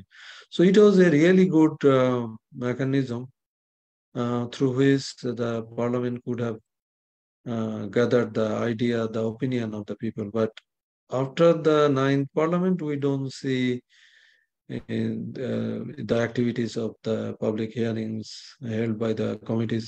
যদিও ওই সময় ডোনারদের টাকায় খুব সুন্দর একটা ম্যানুয়াল তৈরি করা হয়েছিল যে এরা কিভাবে পাবলিক হিয়ারিংটা রান করবে। সো এটা একটা ওয়ে ছিল to get connected with the people. আর অন্য দেশে যেটা হয় যে পার্লামেন্টারি কমিটি সেশন গুলো জনসাধারণের জন্য ওপেন করে দেয়, আমাদের এখানে সেটা না, ইট is basically close session. But ওরা যেটা করতে পারে, ওরা এক্সপার্টদের ওপিনিয়ন নিতে পারে। But in most cases the parliamentary committees don't consult the expert in a particular area. So we have a good instrument, we have some good rules and regulation, but we don't really use those for good use, আমরা ওইটা আসলে ঠিকভাবে কাজে লাগাতে পারি না। তাহলে আমরা দেখলাম যে আমাদের এই টোটাল আলোচনা যেটা হলো সেটা থেকে আমরা দেখতে পারলাম যে আমাদের যে ম্যাক্রো পলিটিক্যাল এনভায়রনমেন্ট এবং কালচার যেটা পলিটিক্যাল, সেটার যেমন আমাদের ইলেকশন যেটা হয় সেটা হলো ফার্স্ট পাস্ট দ্য পোস্ট, মানে উইনার্স টেক অল। একটা 300 সিটে যদি 300 ক্যান্ডিডেট একটা করে ভোট বেশি পায়, তারা কিন্তু সরকার গঠন করতে পারে, এবং 151টা সিট যার হবে সে সরকার গঠন করতে পারে। অন্য অন্য দেশে আসলে electoral system can make big difference, proportional representation system, যেটা একটা সরকার 2/3 মেজরিটি হতে আসলে বাধা দেয়। আমাদের এখানে সেটা হয় না। এখানে যারা 151টা সিট পাবে তারা they will winners take all যেটা বলে, বা প্লুরালিটি সিস্টেম, মানে 151টা সিট যে পাবে সে 300 সিটের সুবিধাটা নিয়ে নেবে। And the chief executive, that means the prime minister, is not accountable to anyone. We have a unicameral parliament. যেমন আমেরিকান পার্লামেন্টে বাজেট পাস করতে গেলে দুইটা পার্লামেন্টের দুইটা কক্ষে এটা দিতে হয়। কখনো দেখা যায় যে অন্য একটা কক্ষে বিরোধী দল মেজরিটি থাকতে পারে। আমরা আমেরিকান কংগ্রেস সিনেটে মাঝে মাঝে দেখবো যে দুইটা দল দুইটার দায়িত্বে থাকে। সো বাজেট পাস, কোনো ল পাস করতে গেলে you really need to win the support of the opposition. So system কিন্তু কম্প্রোমাইজ করার কথা বলছে, ডেলিভারেশন করার কথা বলছে, আলোচনা করার কথা বলছে। আমাদের এখানে সেরকম না। আর্টিকেল 70 ফ্লোর ক্রসিং এর প্রবলেম যেটা, সেটা আমি আগেই বলেছি যে একজন মেম্বার অফ পার্লামেন্টকে ওই স্বাধীনতা দেয় না যে সে যে একটা সরকারের কোনো পলিসি বা একটা বিল যে সমালোচনা করবে সেটা দেয় না। ওয়েস্টার্ন ইউরোপে যেটা আছে, শুধুমাত্র সরকারের ভোট অফ নো কনফিডেন্স ছাড়া they can criticise the government and that has no impact on his membership. So শুধুমাত্র সরকার পতনের ক্ষেত্রে তারা যদি মানে তারা যদি সরকারের এগেনস্টে ভোট দেয়, সেই জায়গায় তারা করতে পারে। কিন্তু আদারওয়াইজ কোন একটা বিল পাস করা, পলিসি পাস করার ক্ষেত্রে they can criticise the government, they are allowed to vote.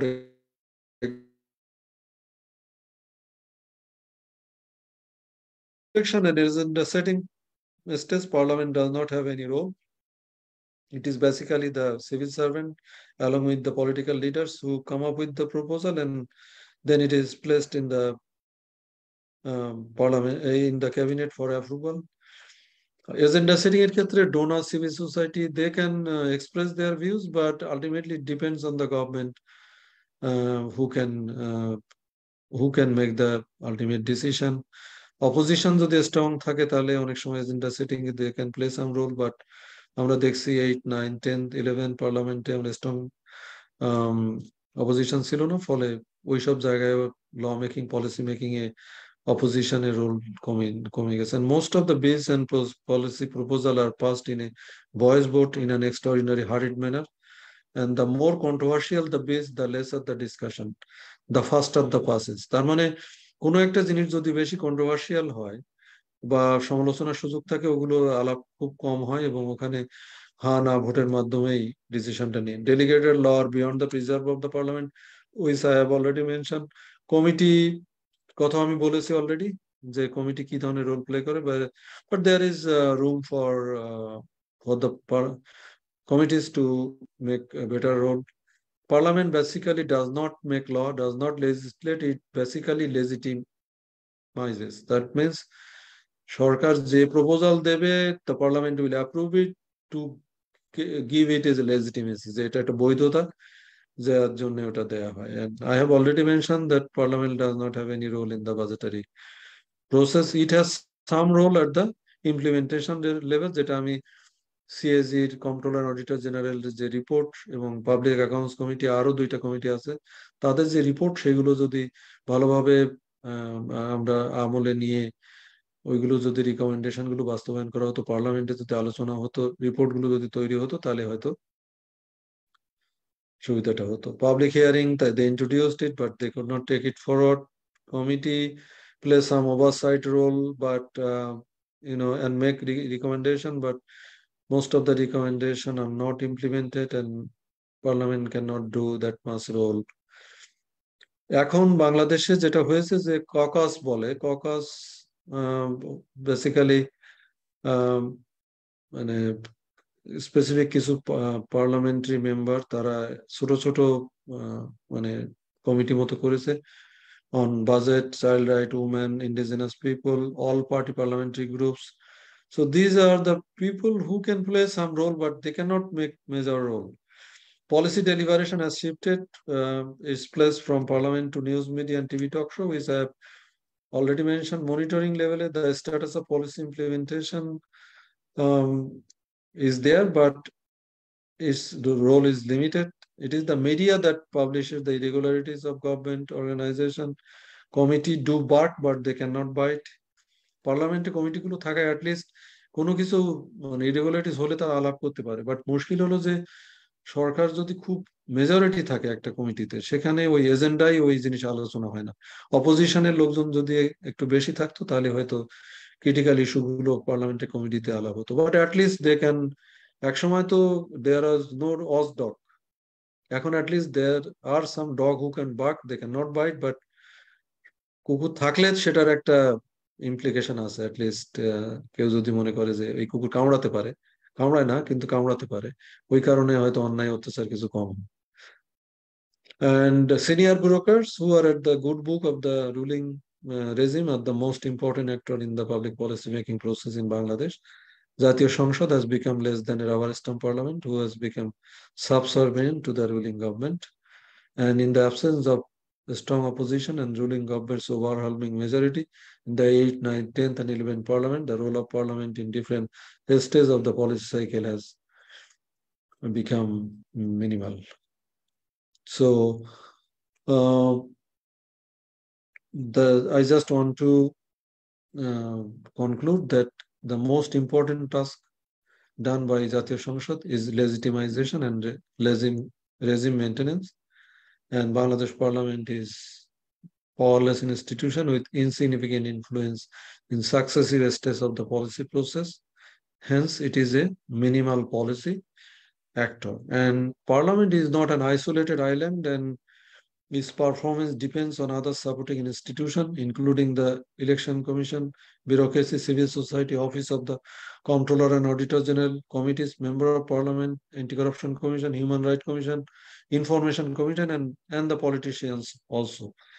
And a functioning democracy institutionally and culturally is a prerequisite for Parliament to be an effective policy contributor or influencer, which is unfortunately not the case in contemporary Bangladesh. So that's it from me, and thank you so very much for your patient hearing. And now you can open the session for Q&A, and I'll be happy to respond to the question that you may raise. Thank you. Thank you so much sir আপনার মূল্যবান বক্তব্যের জন্য এতক্ষণ, এবং আমাদের সাথে যারা এতক্ষণ ধরে ছিলেন তাদেরকেও অসংখ্য ধন্যবাদ। আমি রিকোয়েস্ট করব জুমে যারা পার্টিসিপেন্ট আমাদেরকে জয়েন করেছেন তারা কাইন্ডলি আপনাদের কোয়েশ্চেন গুলো জুমের চ্যাট বক্সে লিখবেন, অথবা যারা ফেসবুক থেকে আমাদের দেখছেন তারা ফেসবুকের কমেন্ট বক্সেও আপনাদের প্রশ্নগুলো জিজ্ঞাসা করতে পারেন। Well sir, I'm almost sure that আপনার explanation এত ক্লিয়ার ছিল that we have been almost well explained. আমাদের ফেসবুকে স্যার কোয়েশ্চেন এসেছে, সেটা হচ্ছে রাজশাহী ইউনিভার্সিটি থেকে এনাম আহমেদ শুভ, উনি জানতে চাচ্ছেন স্ট্যান্ডিং কমিটির সদস্য কারা হতে পারে?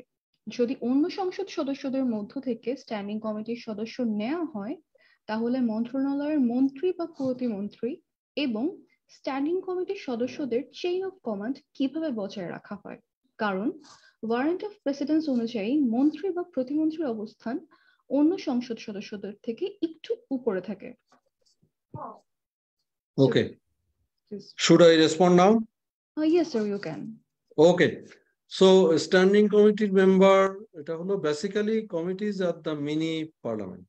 So, parliamented সদস্যরাই বিভিন্ন কমিটির মেম্বার হবে, এবং একজন মেম্বার কোনো কোনো ক্ষেত্রে 2-3টা কমিটিতেও থাকে। তার কারণ কমিটির আসলে মেম্বার ভ্যারি করে, যেমন স্ট্যান্ডিং কমিটি যেগুলো মিনিস্ট্রি দেখাশোনা করে ওগুলো সদস্য সংখ্যা 10। সো 50টা যদি 45 থেকে 50টা মিনিস্ট্রি, তাহলে ওরকম যদি হয় সেক্ষেত্রে তো তার মানে আপনার একজন সদস্যকে কোনো কোনো ক্ষেত্রে 2-3টা কমিটিতেও থাকতে পারে, but they are the member of parliament both from the government and the opposition, এবং অবশ্যই they must be member of parliament. এখন যেটা হয় যে সরকারের এখন মূল পার্লামেন্ট যেটা, সেটারই একটা মিনি পার্লামেন্ট হবে। এখন ধরেন যে 300 সদস্যর মধ্যে যদি 200 সরকারি দলের হয়, তার মানে 2/3 তারা। তাহলে একটা কমিটি যদি 10 জন সদস্য থাকে, তার মানে ওখানে 2/3 যেটা 66, মানে 6.6, বা 6-7 জন সরকারি দল থেকে থাকবে, বিরোধী দল থেকে অন্যরা আসবে। তার মানে আমরা একটা সংসদের যে রিপ্রেজেন্টেশন, সেটাই কমিটিগুলোতে রিপ্রেজেন্টেড হয়। ফলে কমিটির ডিসিশন নিতে গেলেও কিন্তু ওই প্রবলেমটা এসে দাঁড়ায় যে ওখানে তো আলটিমেটলি বিরোধী দলের সদস্য কোনো ক্রিটিক্যাল জিনিস পাশ করাতে চায়, ডিফিকাল্ট পাশ করানো, তার কারণ ওখানেও তো সরকার মেজরিটি আছে। বাট কমিটি যেটা হয় যে কমিটিতে আসলে আলোচনাটা ভালোভাবে করা যায়, যেটা পার্লামেন্টের ওই প্লেনারি সেশনের সময় স্বল্পতা, এবং ওখানে যেহেতু মানুষ একটু মানে সরকার বা সিনিয়র নেতৃত্বের অ্যাটেনশনে আসতে চায়, ওই কারণে ওখানে ওই কমিটিতে অনেকটা কনস্ট্রাকটিভ আলোচনা অ্যাটলিস্ট হয়, they can at least discuss it. আর যেটা হলো যে বাংলাদেশের মুশকিল হয়েছে যে minister is a member, he is not a chair of a standing committee. এটা এক সময় ছিল আসলে যে মিনিস্টার ওই স্ট্যান্ডিং কমিটির চেয়ারম্যান হতো, এখন কিন্তু তা না। এখন he is just a member like any other member of parliament, and ওখানে চেয়ার করে একজন মেম্বার অফ পার্লামেন্ট, সে কিন্তু মিনিস্টার না। তো ফলে কিন্তু যে প্রশ্নটা উনি তুলেছে ওটা খুব ভ্যালিড, যে অনেক দেশে মিনিস্টারকে ওখানে রাখে না আসলে, minister is not even member of the standing committee. But আমাদের এখানে বলে যে মিনিস্টার যদি না ওখানে যায়, তাহলে অনেক সময় ওই যে রিকমেন্ডেশন গুলো দেয় ওইগুলো ইমপ্লিমেন্ট করা কঠিন হয়ে যায়। তো ওই কারণে তারা ওখানে মিনিস্টারকে রেখেছে। বাট আমরা এর আগেও দেখেছি যে ইভেন এটা থাকা সত্ত্বেও স্ট্যান্ডিং কমিটির চেয়ারম্যান এবং অপোজিশনের লোকজন থাকায় তারা কিন্তু মিনিস্টারকে কোনো কোনো ক্ষেত্রে সিরিয়াস সব ইস্যু বা প্রশ্ন জিজ্ঞাসা করেছে, এবং they sometimes even put the minister in a very uneasy situation. But ওনার যে প্রশ্ন সেটা খুব ভ্যালিড। অনেক দেশে ওই কারণে মেম্বার অফ, ওখানে মিনিস্টারকে ডাকা হয় না, ওখানে ব্যুরোক্রেসি লোকজন যারা তারা ওখানে থাকে আর কি, they give explanation on behalf of the minister. So এটা একটা রিফর্ম এজেন্ডা হতে পারে যে নেক্সটে হয়তো একসময় তো মিনিস্টারই চেয়ার করতো, এখন মেম্বার হয়তো, যেমন পাবলিক অ্যাকাউন্টস কমিটিতে কোনো মিনিস্টার, ওখানে মিনিস্ট্রি অফ ফাইন্যান্সের তাকে রাখা হয়নি কিন্তু। So we have the instance where a minister is not a member of the standing committee. I hope that I have been able to answer the question asked by the participant. Thank you sir. Sir আমাদের আরেকটা প্রশ্ন আছে, সেটাও আমাদের জিজ্ঞাসা করেছেন সাজিদ হোসেন, রাজবাড়ী সরকারি college থেকে। উনি জানতে চাচ্ছেন স্ট্যান্ডিং কমিটি এবং ইকোনমিক্যাল কমিটির ব্যাপারে বিস্তারিত। তো উনি বলছেন যে স্ট্যান্ডিং কমিটি এবং ইকোনমিক্যাল কমিটির ব্যাপারে আরেকটু বিশ্লেষণ করলে ভালো হয়। ওকে, যেটা হলো যে স্ট্যান্ডিং কমিটি, ওই যেটা ইকোনমিক বা ফাইন্যান্সিয়াল কমিটি যেগুলো, যেমন public accounts committee, committee on public undertaking, committee on estimate, এই তিনটা হলো financial committee, and standing committee on ministry of finance. So এই চারটাকে মূলত ফাইন্যান্সিয়াল কমিটি বলে। All this are standing committee. Standing কমিটির হলো, স্ট্যান্ডিং মানে হলো স্থায়ী কমিটি। তার অর্থ কি, the life of the committee will be the life of the parliament. Parliament যদি 5 বছরের জন্য নির্বাচিত হয়, তাহলে ওই কমিটিগুলো 5 বছরের জন্য থাকে। They can shuffle and reshuffle the composition of the committee. Member পরিবর্তন করা যেতে পারে, কিন্তু কমিটিগুলো পার্মানেন্ট। এগুলো কিন্তু ওই পার্লামেন্টের মেয়াদ যতদিন ততদিনই ওইটার থাকবে, ওই কারণে স্ট্যান্ডিং কমিটি বলা হয়। তো আমাদের মিনিস্ট্রিয়াল কমিটি যেগুলো বলে, স্ট্যান্ডিং কমিটি অন মিনিস্ট্রিজ, এরকম প্রায় 45 থেকে 50টা মতো মিনিস্ট্রি আছে, সেগুলোর কমিটি আছে। তো এগুলো ওই পার্টিকুলার মিনিস্ট্রির স্পেশালি ল মেকিং এ তাদের রোল আছে, যে ওই পার্টিকুলার মিনিস্ট্রিতে যদি কোনো বিল পাঠায়, ওই বিলটা পার্টিকুলার মিনিস্ট্রি রিভিউ করতে পারে। যেমন আপনি যদি হেলথ রিলেটেড কোনো বিল পার্লামেন্টে যায়, তাহলে the standing committee on ministry of health will review it, not other committee. ঠিক আছে?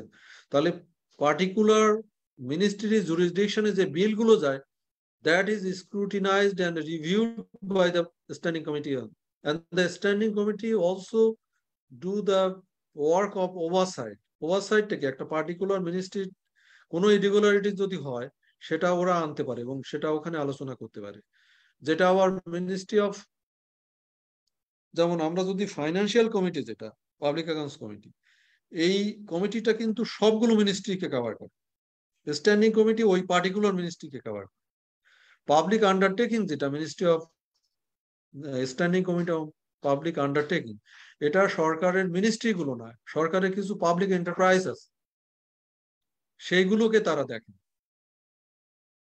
ওকে। আর এস্টিমেট কমিটি বাংলাদেশের আসলে বাজেট মেকিং এ তাদের হেল্প করার কথা, but they cannot play that kind of role at the budget review level. তারা চাইলে পারতো, but they don't play any role. ওই লেভেলে কোনো আলোচনা করা হয় না। আমি যেটা করতে পারি যে I have given you a list of relevant materials for preparing this lecture.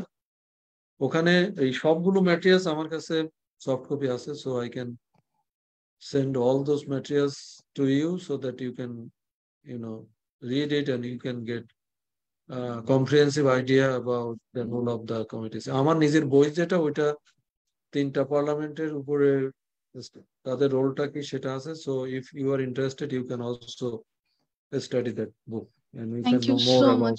ওটা একেবারে comprehensively ওখানে আছে। Thank you. Thank you, sir. I think আমরা এবং হোয়াইট পেপার প্রত্যেকটা পার্টিসিপেন্টই ইন্টারেস্টেড হবে যে এটা সম্বন্ধে আরো অনেক বিস্তারিত জানার জন্য, বিকজ আমাদের যত প্রশ্ন আছে নিশ্চয়ই সেটা 1.5 ঘন্টার একটা সেশনে কভার করা সম্ভব না। Impossible. Sir, on that note আমাদের জুমে আরেকটা কোয়েশ্চেন আছে। আমাদের প্রশ্ন করেছেন মোহাম্মদ তারিক মোনাওয়ার। উনি কোয়েশ্চেন করছেন, is the will of the ruling party only maximized in the role of parliament making? Is the will of the ruling party only maximized in the role of parliament during policy making? If it is, then what is the role of other organs in this administrative systems, as there are lots of commissions or অধিদপ্তর for the task of locating policy flows and the needs of the mass? Okay, thank you. এটা খুবই interesting প্রশ্ন। সেটা হলো যে I have talked about the various stages of policy making. এখন অন্য যে মিনিস্ট্রি আছে, মিনিস্ট্রির আন্ডারে কিন্তু অনেক ডিপার্টমেন্ট আছে, অধিদপ্তর আছে, অনেকগুলো অর্গানাইজেশনের কথা উনি বলেছেন, that basically come under the purview of the ministry. তো এখন একটা পলিসি বা ল আমরা যাই বলি, that is basically initiated by the particular ministry. তো ওই লেভেলে তাদের রোল আছে।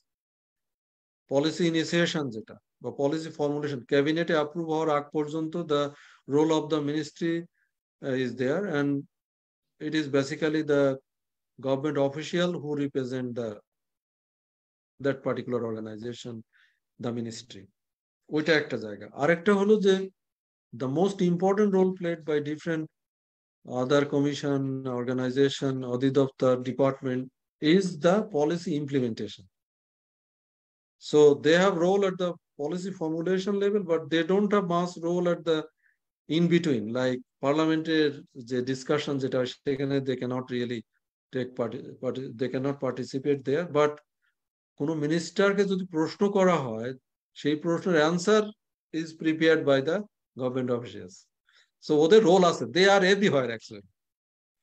And then standing committee যখন মিটিং করে, then the minister is there, minister of a particular ministry is there, and the government officials are also there to help the minister to answer the question. So this is how the organization, other than the parliament, are involved in many stages of the policy process. Okay, thank you, sir. And now, if I'm allowed, আমার নিচের একটা প্রশ্ন ছিল, সেটা হচ্ছে sir, আমরা প্রায় দেখি যে আপনি যেটা আপনার মেজর ফাইন্ডিংসে মেনশন করলেন যে ডোনার এবং সিভিল সোসাইটি দ্বারা প্রায়শই দেখা যায় যে পার্লামেন্টের রোলটা কাইন্ড অফ প্রেশারাইজড হয় এবং ডোনার প্লাস সিভিল সোসাইটি একটা কমপ্লিট ব্যাপারটা অনেকটা স্যান্ডউইচ মডেলের মতো হয়েছে। আমাদের পার্লামেন্টের রোলটা অনেকটা স্যান্ডউইচের ভিতরে থেকে যায় এবং স্যান্ডউইচের মতো তারা প্রেশারাইজড হয়।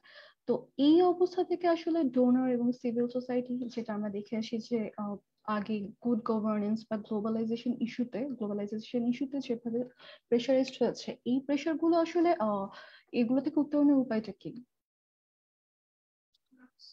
এখন ডোনার যতক্ষণ না, we need to decrease our dependence on the donors, then they cannot influence us. But Bangladesh is a developing country. We need fund in order to advance our development. So it is really difficult to ignore the donors. এবং এর আগে অনেক পলিসিতে donor have interfered directly. Even many of the policies were not even discussed in the parliament. Parliament has been bypassed actually. এখন আমাদের dependency আমরা কমাতে পারলে ডোনারের রোলটা কমে আসবে, আর সিভিল সোসাইটির রোলকে বাড়াতে হবে। সেটা বাজেটের ক্ষেত্রে হতে পারে, পলিসি মেকিং এর ক্ষেত্রে, ল মেকিং এর ক্ষেত্রে হতে পারে। আমাদের এখানে আছে কিছুটা, একেবারে যে সিটিজেন পার্টিসিপেশন নেই তা না, but that is kind of cosmetic আসলে। যেমন যেটা হয় যে সরকার কোনো একটা পলিসি যখন তৈরি করে, so they prepare the draft in consultation with the expert, with the donors, with other people, and then they put it in the website and they keep it there for particular period of time, and they invite people to give their feedback. Even আমাদের যে draft বাজেটটা থাকে, কখনো তারা ওটা দেয়, ওখানে অনেক সময় দেয় স্পেসিফিক, মানে পুরো বাজেটটা দেয় না, স্পেসিফিক কিছু জিনিস সেখানে তারা দেয়, and they invite the people to give their opinion. তো বাংলাদেশের সব থেকে শিক্ষিত মানুষরাও ওখানে কমেন্ট করেন, especially general public, they are not even aware of this provision. So this is what the government official believe. আমরা একটা রিসার্চ করেছিলাম, তো ওরা বলে যে this is how we involve the citizen, and this is how we collect the opinion and the ideas of the people in the earliest stage of formulation of the policy.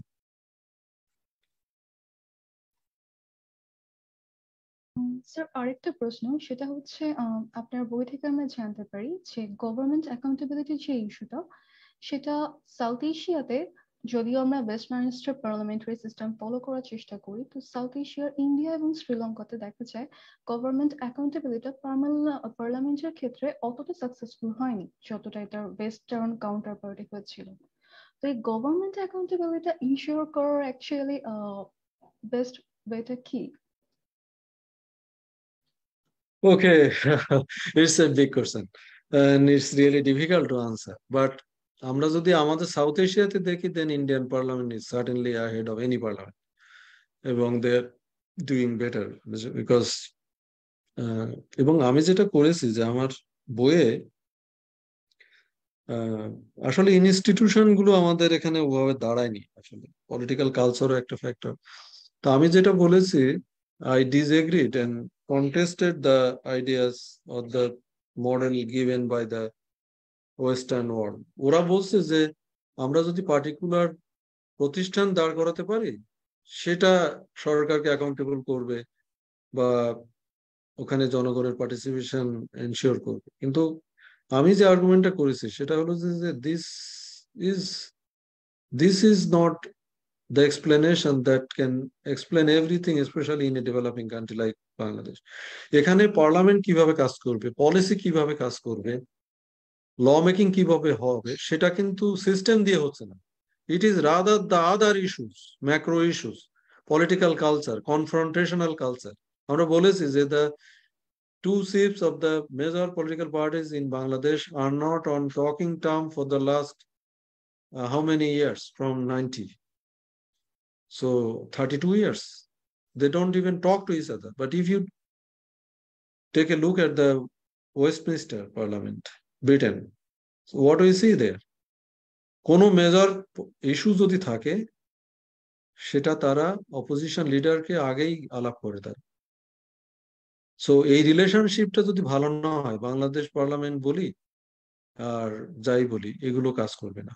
আর একটা important issue হলো যে আমরা ওয়েস্টার্নদের অনেক idea নিয়েছি, but we have not implemented it in the way it should have been implemented.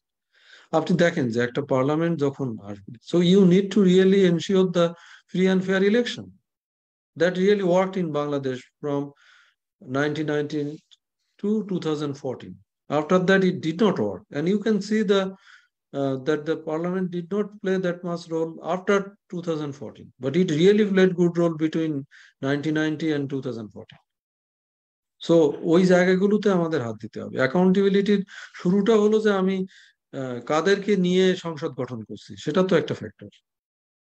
এবং আমাদের member of parliament বা আমাদের যারা মিনিস্টার, তারা যদি বিশ্বাস করে যে after 5 years we need to go back to the people for vote, ওখানে যদি যেতে হয় এবং ফ্রি অ্যান্ড ফেয়ার ইলেকশন যদি হয়, দেন এই যে অ্যাকাউন্টেবিলিটির এই যে ফিলিংস, যেটা এটা যদি থাকে, তাহলে তো ইট কুড হ্যাভ লাইক সরকার আরো মানে অ্যাকাউন্টেবল রোল প্লে করতে পারতো এখানে। সেই অ্যাকাউন্টেবিলিটি তো এখানে ওভাবে আসছে না। আর আমাদের মতো থার্ড ওয়ার্ল্ড কান্ট্রিতে ফার্স্ট ওয়ার্ল্ডের মতো ইনস্টিটিউশন কাজ করবে না, because the context is different.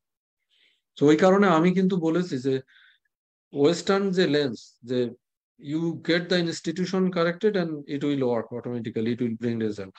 I disagree with that. আমি বলেছি যে বরং একটা দেশের যে ম্যাক্রো সোশিও পলিটিক্যাল এনভায়রনমেন্ট, যেটা যেমন পলিটিক্যাল কালচারটা কি, কনফ্রন্টেশনাল, সেটা ঠিক করতে হবে।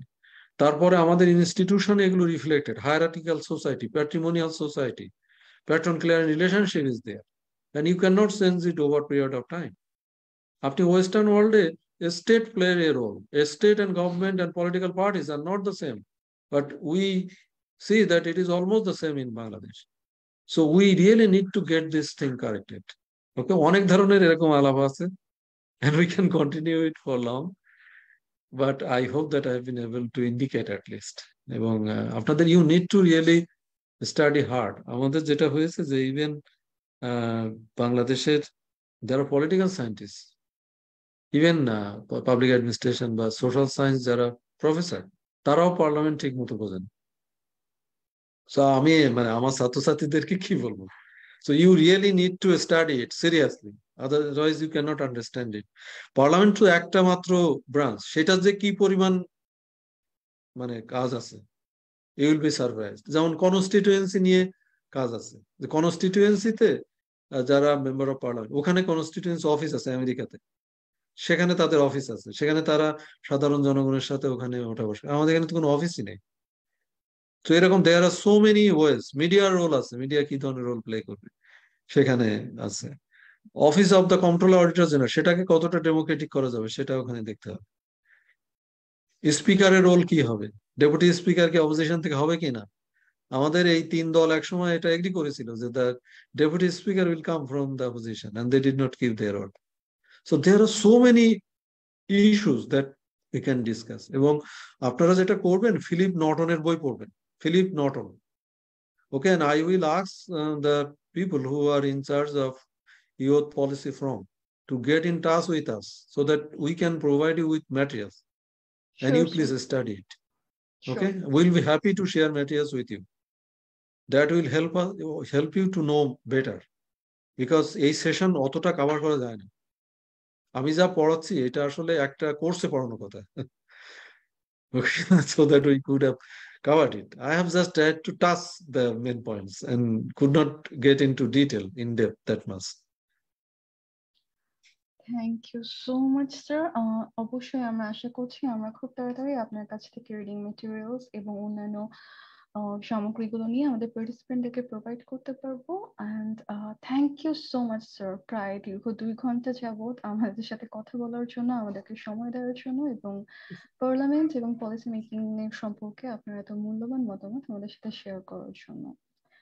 পাশাপাশি আমি ধন্যবাদ জানাতে চাইবো তাদেরকে যারা জুম এবং ফেসবুকে আমাদের সাথে প্রায় 8টা থেকে 9:45 পর্যন্ত 9:51 পর্যন্ত এত দীর্ঘ সময় যুক্ত ছিলেন। থ্যাংক ইউ সো মাচ আপনাদের সাথে থাকায় এবং আমাদের ভবিষ্যতের জন্য অনুপ্রেরণা যোগায়। হোপফুলি সো এখন আই গেস আমাদের সবগুলো কোয়েশ্চেন কভার্ড হয়ে গেছে। So we would like to move towards the wrapping up. আপনাদের সাথে পরবর্তীতে আবার দেখা হচ্ছে YPF এর 7th সেশনে, যেটা অনুষ্ঠিত হবে ফেব্রুয়ারির 2 তারিখে রনক জাহান ম্যাডামের সাথে রাত 8টা থেকে 9:30। হোপফুলি স্যার আমরা আপনাকেও সেখানে আমাদের সাথে পাবো এবং ভবিষ্যতেও আপনার সাথে সংযুক্ত হওয়ার আরো সুযোগ আপনি আমাদেরকে দিবেন। Till then, thank you sir, and thank you all the participants. Wishing you a good night till the next moment. May there be peace and light.